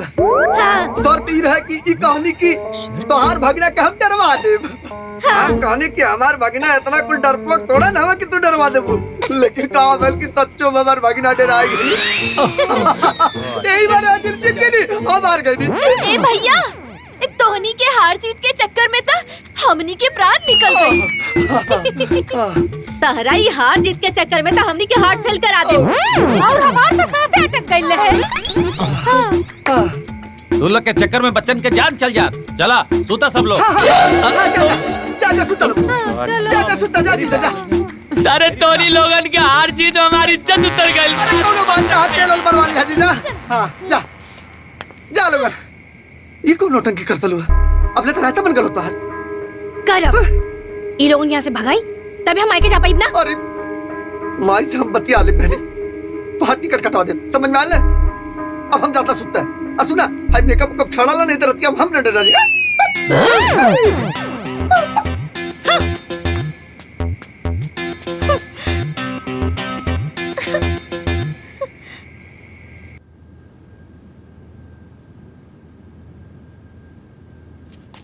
अंजलि, हाय सब कपड़ा धोवे के बता रहा।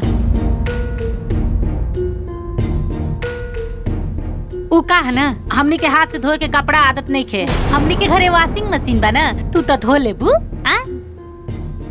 ए दीदी कुछ भी बोला, ससुरारी के थकान तो नहीं हरे में आके कटेला। सही कहत रे। तने बढ़िया से धो दिया। ला हमरा चला हम भौजाई हैं कि धोबन?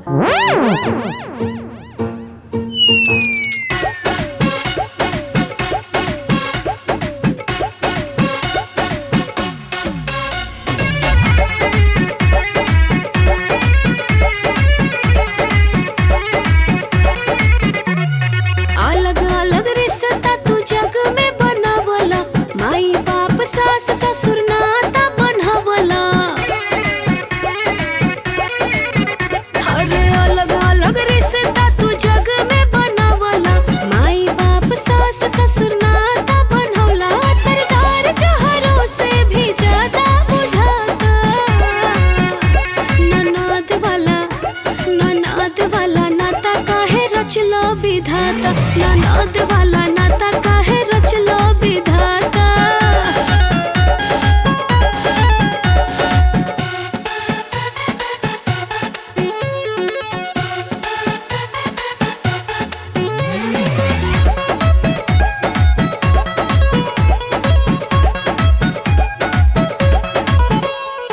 खटिया पे बैठल बैठल हुक्म चलावे, ऑर्डर पे ऑर्डर घंटे में फरमावे। लगता कि बहू ना नौकरानी है, तनिको भौजाई के समझ न पीरा। बैठ के करे जा पर छौंके ली जीरा, घुट घुट जिया तने हम रहल नहीं जाता। ननद वाला नाता काहे रचलो विधाता, ननद वाला नाता काहे रचलो विधाता।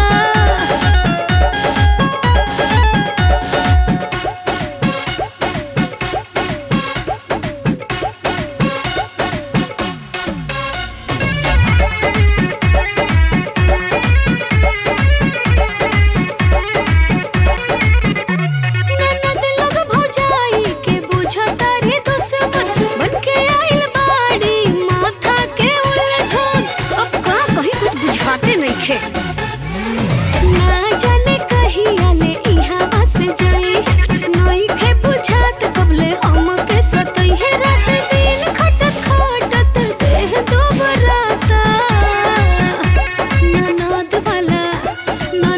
वाला नाता काहे रचलो विधाता, ननद वाला नाता काहे रचलो विधाता। ई फोटो हम तोरा के भेज दे। हाँ? अरे अरे अंजलि, ई का करत तारू? अच्छा से प्रेस मार के चपेट के रखा। आ जल्दी करा, हमके भूख लगल बा। हां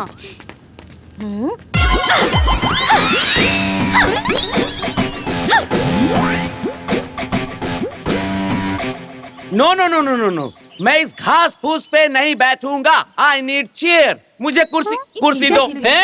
बड़का अंग्रेजी बुक केवल हम ना दे कुर्सी। हेलो, उठो। नो ना दे ना दे कुर्सी खातिर लड़ता रही लोग। ना दे कुर्सी, ना दे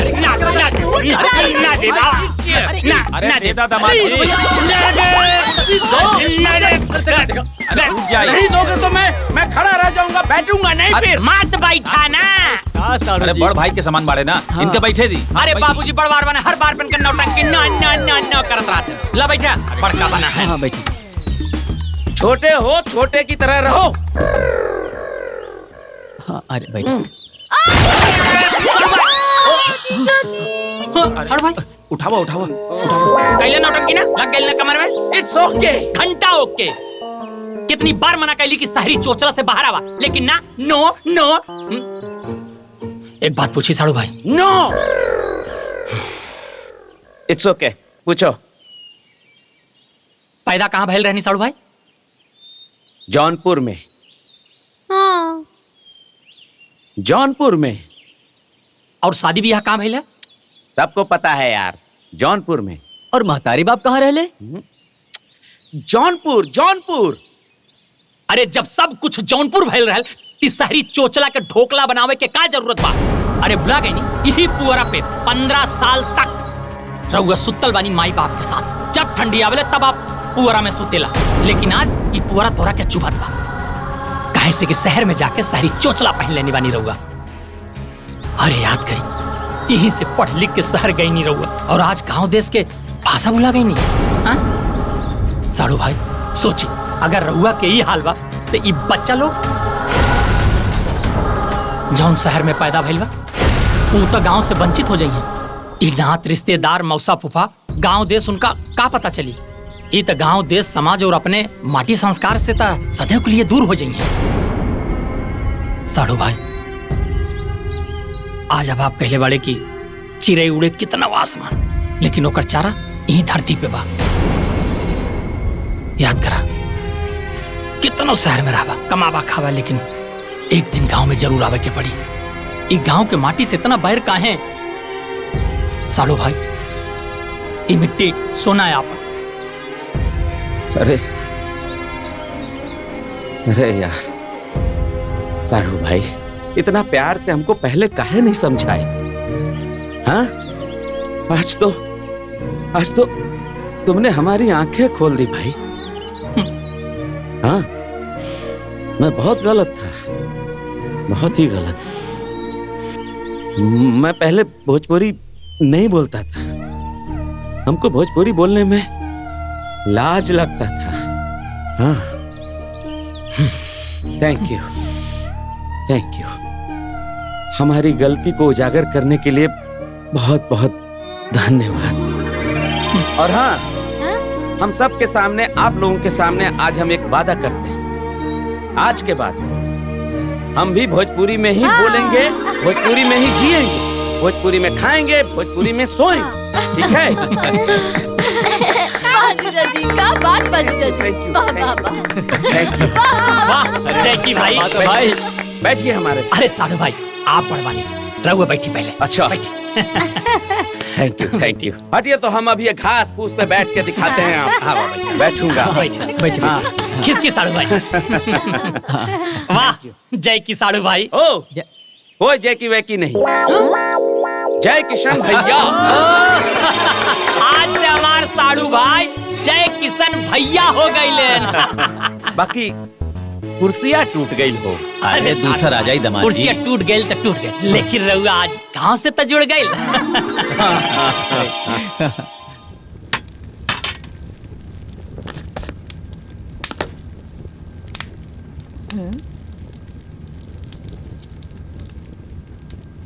जब घी सीधा उंगली से ना निकले तो अंगूरी की टेढ़ा करे के चाहिए। आज ही लोगन के चीनी वाला चाय ना नमक वाला चाय पियाई, तभी छोड़ के भगिए।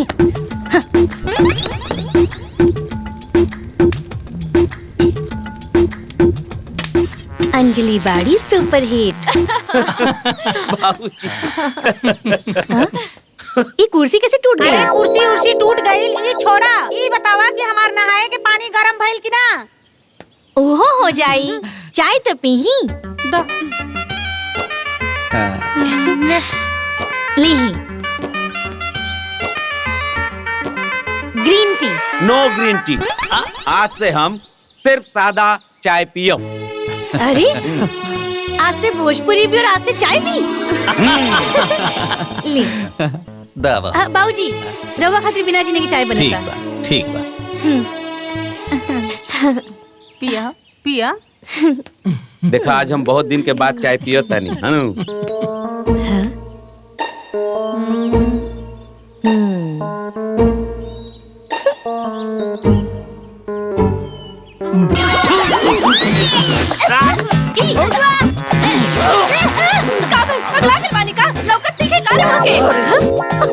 अरे चाय बनौले बाड़ू की जहर हो, पूरा गला नमक नमक कैसे नुनाइन नुनाइन हो गई।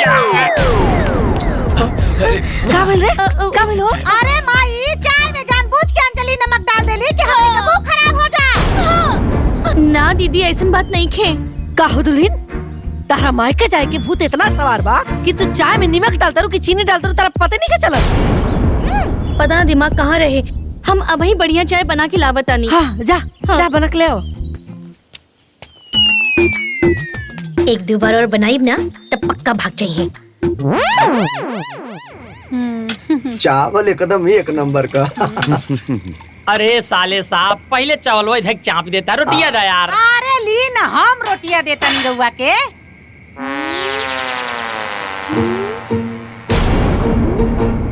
अरे ई रोटी है कि तावा के पेनी? अरे सड़ भाई एका खइबा तो तोहर 3200 दा टक से बाहर आ जाए। अंजलि, ए अंजलि। जी दीदी। का हमनी के जानवर समझ ले हो का? ऐसा जरल जरल रोटी काहे देले हो? तोहरा खाना बनाए के लूर नहीं का? अरे इसे नीमन रोटी ता हमनी के अपन ससुरारी में खाई ली जा। ता अपन मायके में काहे बैठल बानी? जाए ससुरारी में और निमन निमन रोटी खाई। एक तो काम भी करी और बतिया सुनी, नौकरानी है का हम?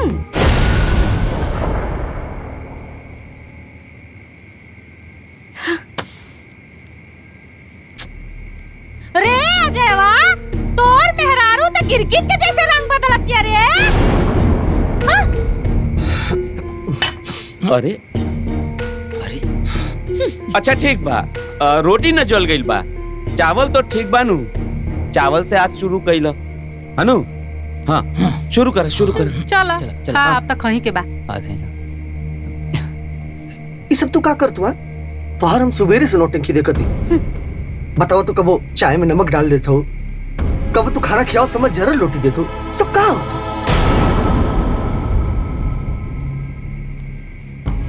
आज तक चाय नाश्ता खाना का खराब बनावत रहनी है। अगर हम ऐसा करत आनी तो केहू जाने की कोशिश कैलस कि हम ऐसा काहे करत आनी? बस हर केहू के अपन तेवर दिखावे के बा। घर खानदान में सबसे ज्यादा कमजोर बहू ही होकेली, जे सबके ताना भी सुनेली और सबके सेवा भी करेली।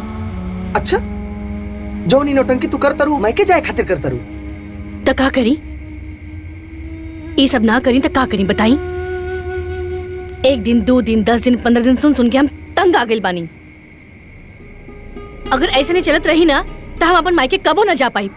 बस ननन नंदोई के सेवा करत रह जाए। हमार तो किस्मत में फूटल है। अंजलि, गांव में तुम्हारा के सब कितना अच्छा कहला। सब बोलेला कि फलाने के बहू कितना संस्कारी और गुड़ी, और तू ये सब करता है। हम जानत आनी कि हम जे कर रहल बानी वो ठीक नहीं के। बाकी एक बेर हमरा बारे में सोच के देखी। 1 साल से ऊपर हो गइल बा हम हमरा माई से नहीं मिलल। का हमके उनकर याद नहीं किया आवत? अगर रवा कहा तो अब ही जाके सबसे माफी मांग ले। बाकी एक बेर हमरा बारे में सोच के देखी। तू रोआ मत। वैसे भी दीदी जीजा जाए चाहे मत जाए, हम माई बाबूजी से बतिया के 1-2 दिन में हम टिकट कटा देते। ठीक है? झूठ कहता नहीं ना? झूठ नहीं के बोलत करी, आपन कसम खाता सच कहती।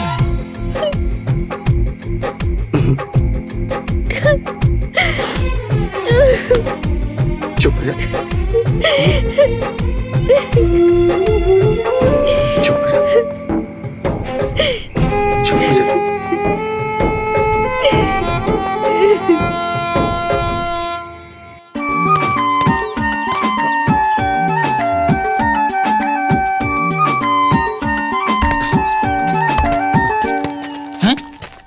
साढ़ू भाई। अरे का हो जौनपुर के मुरई? अरे साढ़ू भाई सवेरे सवेरे माटी कोड़ा ताड़ा। यह मिट्टी से तो हम 15 साल तक दूर रहनी। हाँ। हमरा जैसा न जाने कितना लोग गांव छोड़ के शहर जाले और शहर में जाके बस जाले या गांव के मिट्टी के भूल जाए। लेकिन अब हम तय कर ले कि जब भी हमरा के छुट्टी मिली नु हम सीधा गांव आए, कहे कि गांव से बढ़िया हिल स्टेशन कतहू नहीं।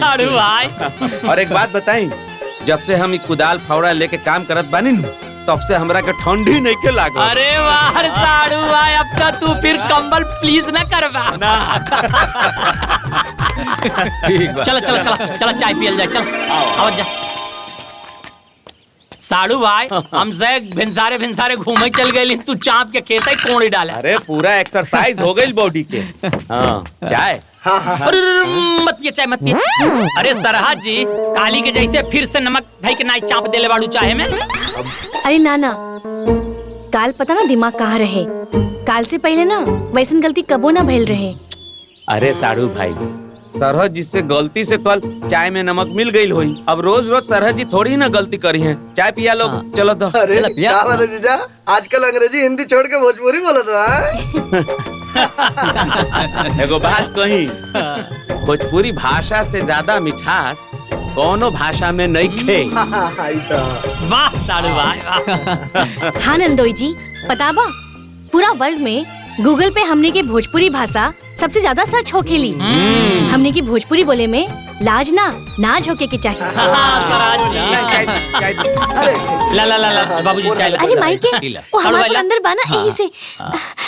प्रणाम माई। खुश रहा बिटिया, खुश रहा। तू बगल वाला रामावतार चाचा बाड़े ना, अरे उनका पोतवा के मुड़न होके वाला बा। अच्छा तो तू ऐसा कर, ते आज होई जा। हाँ हाँ। अरे बेटा चिंता करे के कोनो बात नहीं के, हम विक्रम के भेज देब तोरा के लिए आवे के। आ जाइए। ठीक बा ठीक बा ठीक बा माई। खुश रह। उना हमार चचेरे भाई के लड़का के मुंडन है, माई कहती आवे के और कहली है कि भैया आने आवत बाड़े, हम चल जाए का। अरे अब हम कैसे बोल दे बाबूजी हम। ए माई माई का हला के लड़का माई माई चिल्लाता। अरे माई उ कहा ना कि ई माई के जाए कहते कि हमरे भाई के लड़का के मुंडन है, त का करले बताओ। मायका? हाँ अम्मा जी।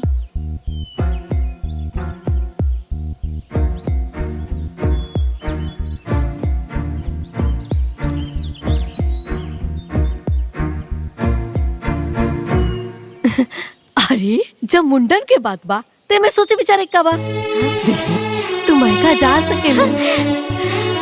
पक्का अम्मा जी? हाँ हम ना अभी जाके पैकिंग करता नहीं। हम मायके जात पानी। पकड़ी। ए सरहद के देखा हो मायके जाय के नाम पे गजब के चहका ताड़े।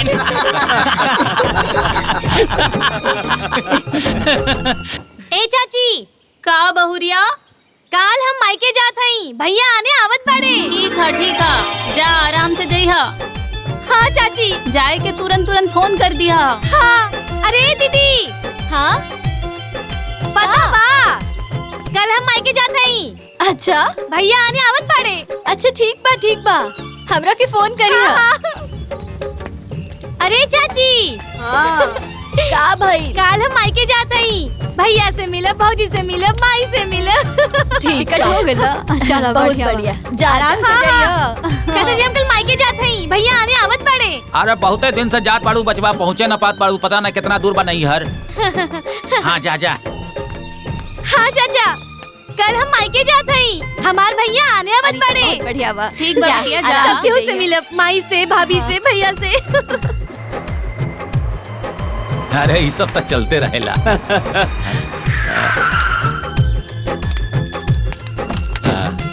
अरे वाह। अरे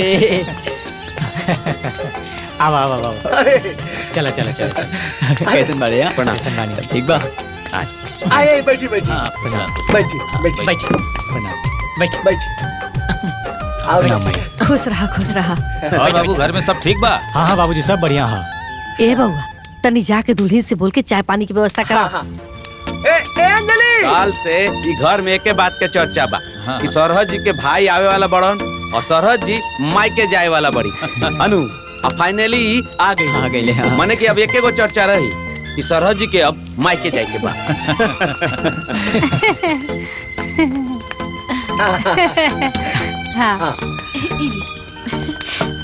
गिर जाई ध्यान से। प्रणाम भैया। और बहनी कैसे बाड़ू तू? ठीक बनी। तब चलेगा बा? अरे वाह दुल्हन, इतना जल्दी चाय नाश्ता सब तैयार? हाँ। अरे माई दुल्हन नैहर जाए की खुशी में पहले ही से सब तैयार रख ले रही है। आज एक बात तो समझ में आ गई कि अगर अपन मेहरारू से कोनो काम जल्दी में करवावे के बानू तो खाली एक बार मायके जाए के सपना दिखा दो, घंटों के काम मिनटों में हो जाए। अच्छा भैया रहुआ फटाफट नाश्ता कर ली, हम बैग लेके आवत हनी। ठीक बा बहन ले आओ। हाँ ला आओ ला चाय पिए। अरे जीजा जी के ला, दो, छोड़ भाई। जीजा जी के। हाँ। अरे बिटिया खुश अच्छा रह। बाबूजी। आराम से जाइए, ठीक बा। चल चल। दीदी अगर भूल चूक से जाने अनजाने में कोनो गलती हो गई होके तो हमके माफ कर दी लोग। अरे अरे सुना पगली होगा तहरा से कोनो गलती ना भइल हा। गलती कैसन? अरे तू तो हमनी के सेवा सत्कार कैली, हमनी के तो बहुत खुश बानी जाता से। हाँ, अंजलि तोहरा जैसन भौजाई तो किस्मत वालन के ही मिलेला। अरे दुल्हन हम बहुत किस्मत वाली बानी कि तारा जैसा बहू हमरा मिलल। भगवान से ना हम ये प्रार्थना करब कि हर जन्म पतोह के रूप में हमरा तू ही मिला। हमके भी हर जन्म में सास के रूप में रव्वे ही चाहिए। ए दुल्हन हमरा मुंह से ना कबो भूल से कड़ा बात निकल गई हुई तो ओकरा के दिल पे मत ली। माई के बात के कोनो बुरा माने लगा?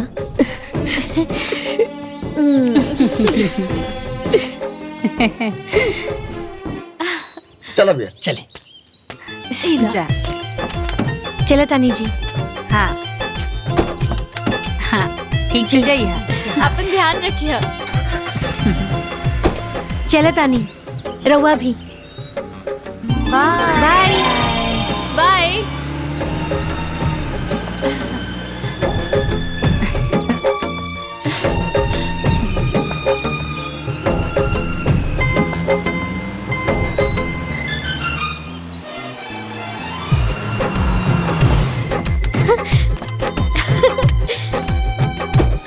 बाबूजी प्रणाम। बाबूजी खुश रहो खुश रहो। बिटिया प्रणाम माई। खुश रहो। कैसन बाड़ू भौजी? ठीक बानी, तू कैसन बाड़ू? ठीक बानी। आवत आवत पूरा 1 साल लगा देले बेटी। खैर कोनो बात ना, कम से कम मायके आते गइलू। पता ना बाबूजी कवन ग्रहण लागल रहे जे कटे के नामे ना लेत रहे।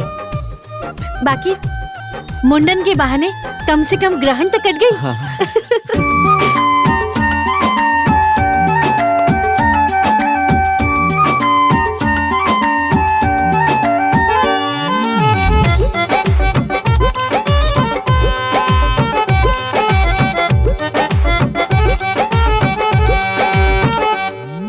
निग में चूड़िया लेबे हो, निग में कंगना लेबे हो। हाँ निग में चूड़िया लेबे हो, निग में कंगना लेबे हो, चांदी सोनवा लेबे हो। मोर भतीजावा के होत बा मुंडनवा, आंगनवा हमर चह चह चह के हो। घर में छानत बाटे पुआ पकवनवा, आंगनवा हमर चह चह चह के हो।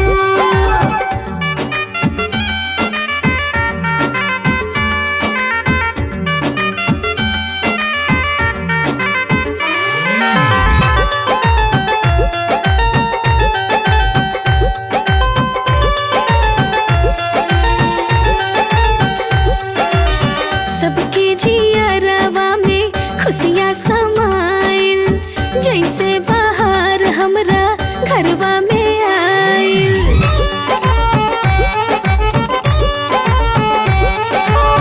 सबके जियरवा में खुशियाँ समाइल, जैसे बाहर हमरा घरवा में आइल। झुमका बलिया लेबे हो, बिंदी टिकुलिया लेबे हो, हार हसुलिया लेबे हो।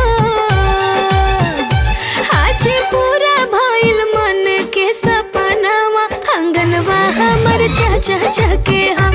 घर में छानत बाटे पुआ पकवनवा, आंगनवा हमर चह चह चह के हो।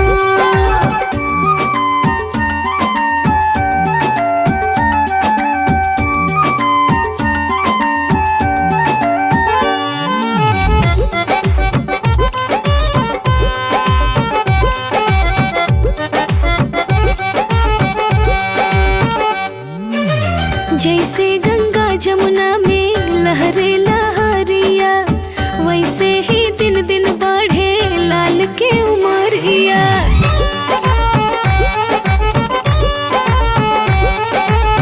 जैसे गंगा जमुना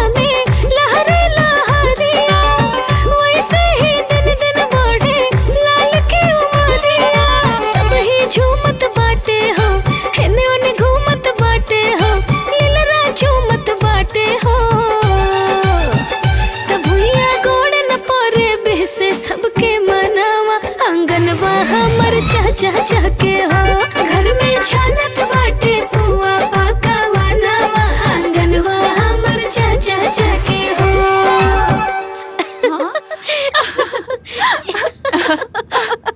अरे ए बबुआ, ए भौजी नहाए खातिर पानी गरमा दी ना। गैस बड़ी महंगा बा, हमनी के सब जनी ठंडा पानी से नहाइला, तू जाके ठंडा पानी से नहाइला, डेढ़ से एक ही जिन बखारा, बुझलू। भौजी कैसन बात करत तारू? ई जाड़ा में हम ठंडा पानी से नहाई तो दहिया ऐट ना जाई। चूल्हा पे पानी गरमा दो। चूल्हा पे जाके खुद आग जलावा और खुद पानी गरमा के नहाला। हम का देनी ना कि पानी ना गरमाई। भौजी तू ये घर के बहू बाड़ू। हाँ ते घर के बहू पानी, नौकरानी ना, बुझलू। और हमार फोन लेके तू का करत तारू? हाँ भैया, भैया देखा ना भौजन से कैसे बात करती है, देखा। हाँ अंजलि, मोनी सही कहत बिया। ये घर के बहुरानी बिया, कोनो नौकरानी ना। अगर यहाँ रहे के होई ना, अपन काम खुद से करे के पड़ी। माई देखी ना, ये दोनों लोग हमसे कैसे बात करता, देखी। हम का देखी, तू ही बोला। ठीक तो कहा तलो। अरे माई के आइल बड़ू, कोनो हमनी पे एहसान नहीं के कैलू आके। ठीक बा, समझ लू। महकम रहे बा तो झाड़ू पोछा चूल्हा चौका सब करे पड़ी, तब भाई आराम से खाए के मिली। ढेर आराम करे के बा ना, चल जा अपन ससुराली, बुझाइल।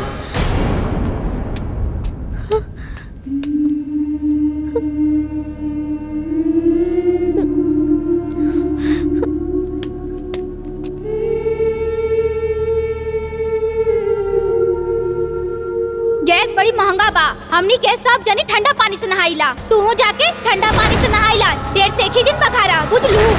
हम का देखी, तू ही बोला। ठीक तो कहा तलो। माई के आइल बड़ू, कोनो हमनी पे एहसान नहीं के कैलू आके। महकम रहे बा तो झाड़ू पोछा चूल्हा चौका सब करे पड़ी, भाई आराम से खाए के मिली। ढेर आराम करे के बा ना, चल जा अपन ससुराली।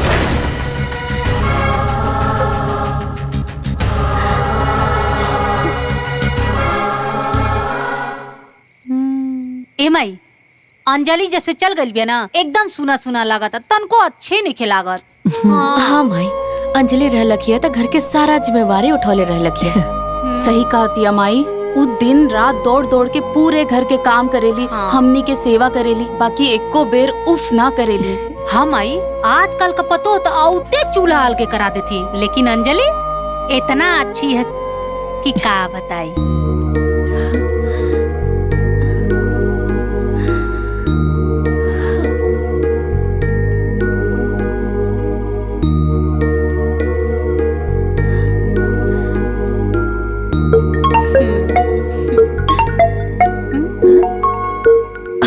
अंजलि के फोन। अरे अरे उठा भाई, उठा फोन। हाँ बहू, प्रणाम अम्मा। खुश रह दुल्ही।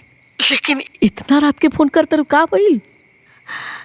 राउर याद आवत रहे, यही से फोन लगा देनी। 2 दिन में ही मायके से जी भर गेल बा। रवे बिना मने नहीं खिलाकर काल केहू के आने भेज दी ना। हम ससुराल आवे चाहता नहीं। दुल्ही तारा बिनु मनिए कहीं जमन नहीं खिलागा। सुन ना, हमने के ना केहू के भेजे का बा, कल तारा के लिए आवे आई जा। हाँ हाँ, हम लोग आ जा, संगे संगे सब लोग आई। हाँ मम्मा आई या बहन कुल जने। अंजलि तू बढ़िया से तैयार रही है, हमनी के आई। अंजलि तू समझा हमने क्या आवत आनी ए दुल्ही सुन ले लो ना। ठीक बा अम्मा, प्रणाम, खुश रहा। काल चले के माई, हमनी को मन ना लगत रहा अंजलि के बिना। मजा आ गई। देखा अंजलि के बात होखत रहे, ओकरे फोन आ गई। कितना लंबा उम्र बा।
हमारे घर में क्या कर रहे हैं तू लोग?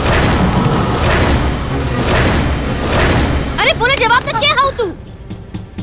देखा हमके मालूम पड़ गिल बा कि हमार माई बाबूजी भैया भौजाई के हा। अरे तू लोग के बाड़ो? अरे केहू सच्चाई बताई हमके। बताओ सच्चाई का हा? हम बताओ तनी सच्चाई का बा।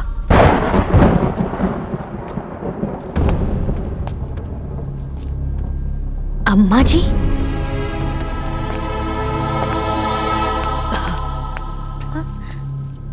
कैसन सच्चाई?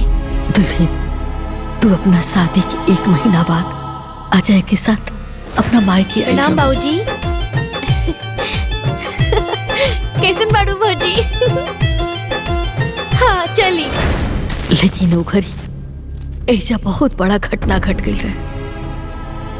करंट लगला से तार माई बाबूजी तार भाई भौजाई की मौत हो गई रहे।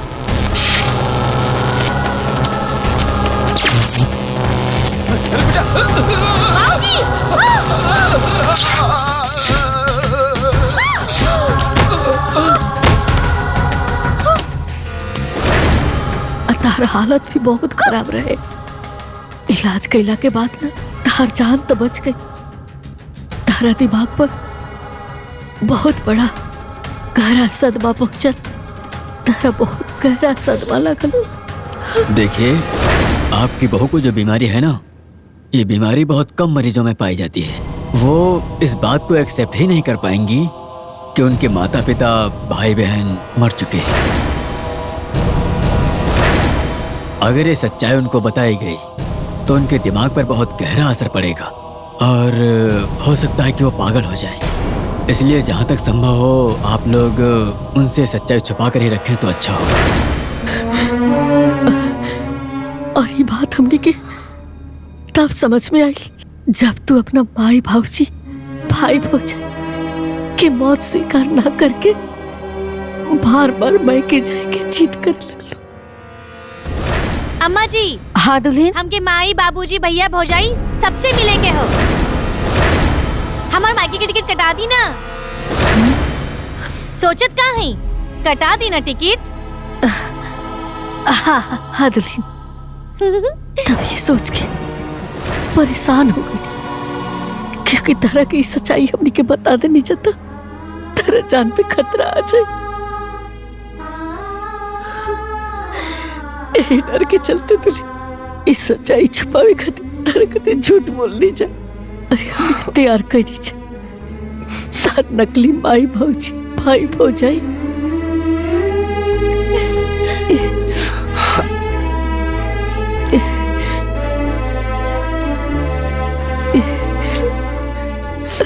नाटक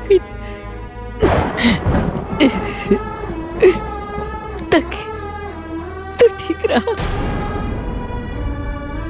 जब तू अपने माई से बात की फोन पे उधर माई न रहे हम नहीं। हम विक्रम के भेज दे तोरा के ले आवे के आ जाइए। हाँ, ठीक बात ताकि तू खुश रहा। तेरा माई के आवे के बीच में जो होनी होता है ना उस सब हमने के प्लान रहे। ससुर के नाम पे उस साड़ी की चोरी करावो और ट्रेन के टिकट भी हमने के वही दिन के निकल ले जा। सही दिन ट्रेन रद्द हो गई। अब गाड़ी के उठावे खातिर तो बैंक के एजेंट हमने के भेजला रही जा। वो जो तरना न लो आई लोग ना जिस दिन जात रहो तो ऐसे आई लो ताकि तुम मायके न जा सका। कहे कि हमने के डर रहे तुझे। तू अगर मायके पहुंच गई और तारा सब सच्चाई पता चल गई तो कहीं अगर तेरा कुछ हो जाए तो डर के मारे हमने के सब कहीं नहीं जा। और दिन तू अच्छे से गिड़गिड़ात रहो ना मायके जाए खातिर तो दुल्हन हमारे से बर्दाश्त ना भाई। हमारे लगल के हमने के तरह से तो बहुत बड़ा अन्याय कर रहा बनी जा। ऐसे एकरे से कह के ट्रेन की टिकट फिर से निकलवाई और तरह के मुंडन के बाद मायके में एक बार तो हमने के मन रहे तरह के इतना परेशान करवाई कि मायके से मोह भंग हो जाए। हाँ दुल्हन, कि शायद भगवान की ये मर्जी रहे दुल्हन, तारे सामने सच्चाई ये तरह से लावे के तारे साथे अगर हमने के अन्याय करने चाहिए तारे के दुख पहुंचे नहीं जाए। अगर हमने को माफ करना दुल्हन, माफ करना। अरे अम्मा जी, रहुआ माफी मत मांगी, माफी तो हमरा के मांगे के चाहिए। रहुआ सास होके भाई के फर्ज निभाई, रहुआ सब ननंद होके बड़ बहन नियन फर्ज निभाई और रहुआ एगो पति होके हमार कितना ख्याल रखनी। हम रहुआ सबके कितना परेशान कईनी, माफी हमरा के मांगे के चाहिए माँ जी।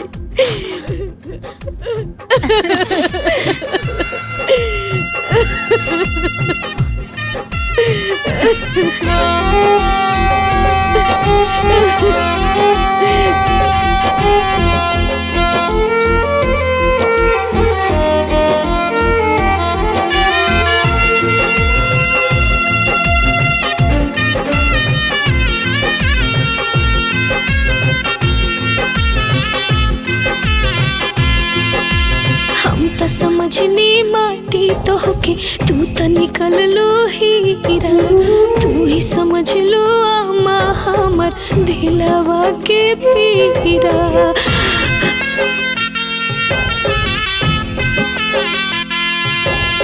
हम त समझनी माटी तो होके तू त निकल लो हीरा, तू ही समझ लो आमा हमर दिलवा के पीरा। दिल के हमरे सगरों तो हरमान बाड़ो आमा जी, दिल के हमरे सगरों तो हरमान बाड़ो आमा जी। सच हूँ मैं देवी के समान बाड़ो आमा जी, सच हूँ मैं देवी के समान बाड़ो आमा जी।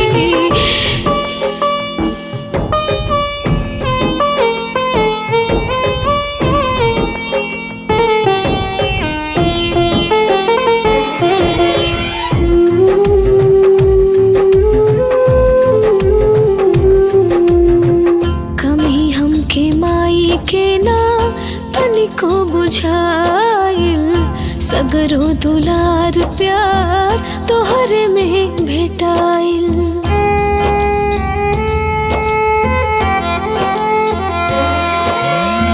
जवन ननद बुझली हमके अपना बहिनिया, उनके गलत बुझी कईनी नदनिया। दुखवा के हमरे तो निदान बाड़ो आमा जी, दुखवा के हमरे तो निदान बाड़ो आमा जी। सच हूँ मैं देवी के समान बाड़ो आमा जी, सच हूँ मैं देवी के समान बाड़ो आमा जी।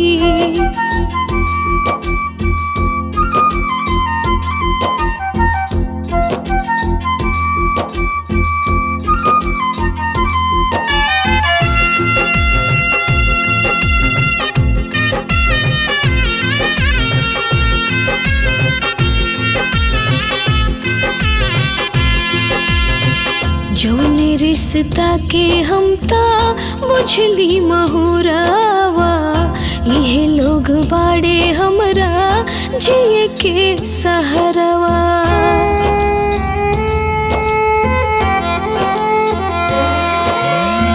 नैहर और सासुर हमर दोनों ही ठैया, मालिक दी हसारी खुशियाँ है आंगनैया। हमनी के होठवा के मुस्कान बाड़ो आमा जी, हमनी के होठवा के मुस्कान बाड़ो देवी के समान बड़ो अम्मा जी, सचहु में देवी के समान बड़ो अम्मा जी।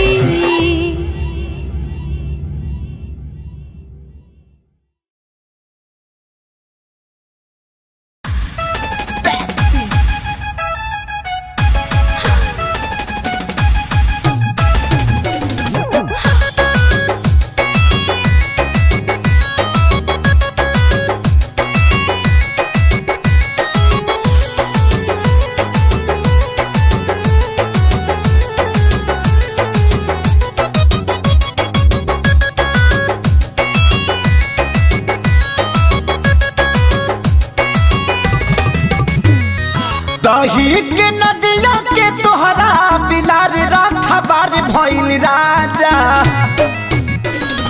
दही के नदिया के तोहरा बिलार राठबार भइल राजा। तलग डर ईतबार, तलग डर ईतबार करी घातिए राजा। दिन रात रहे छतिए पर हाथिए राजा। लगे डरी देवर करी घातिए राजा। दिन रात रहे छतिए पर हाथिए राजा।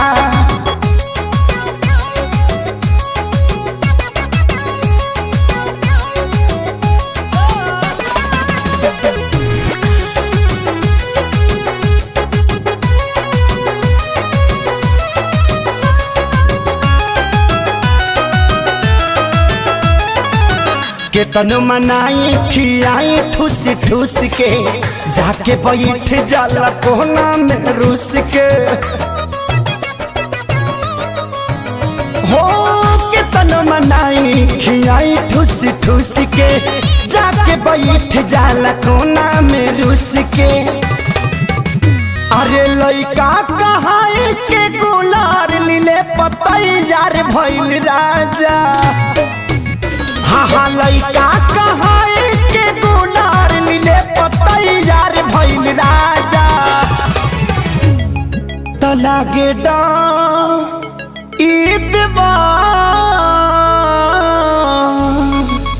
लागे डर ईदवर करी घातिए राजा। दिन रात रहे छतिए पर हाथिए राजा। एकरा निक नहीं लागे रोटी भातिए राजा। दिन रात रहे छतिए पर हाथिए राजा।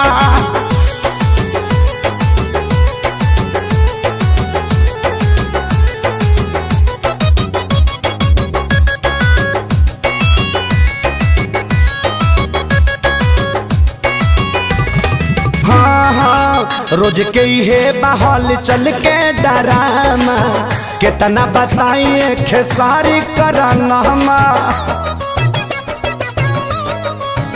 हो रोज के हे बहल चल के डरामा, कितना बताइए खेसारी करनमा। अरे आके अब तू ही संभारा, ई पानी सर से पार भइल राजा।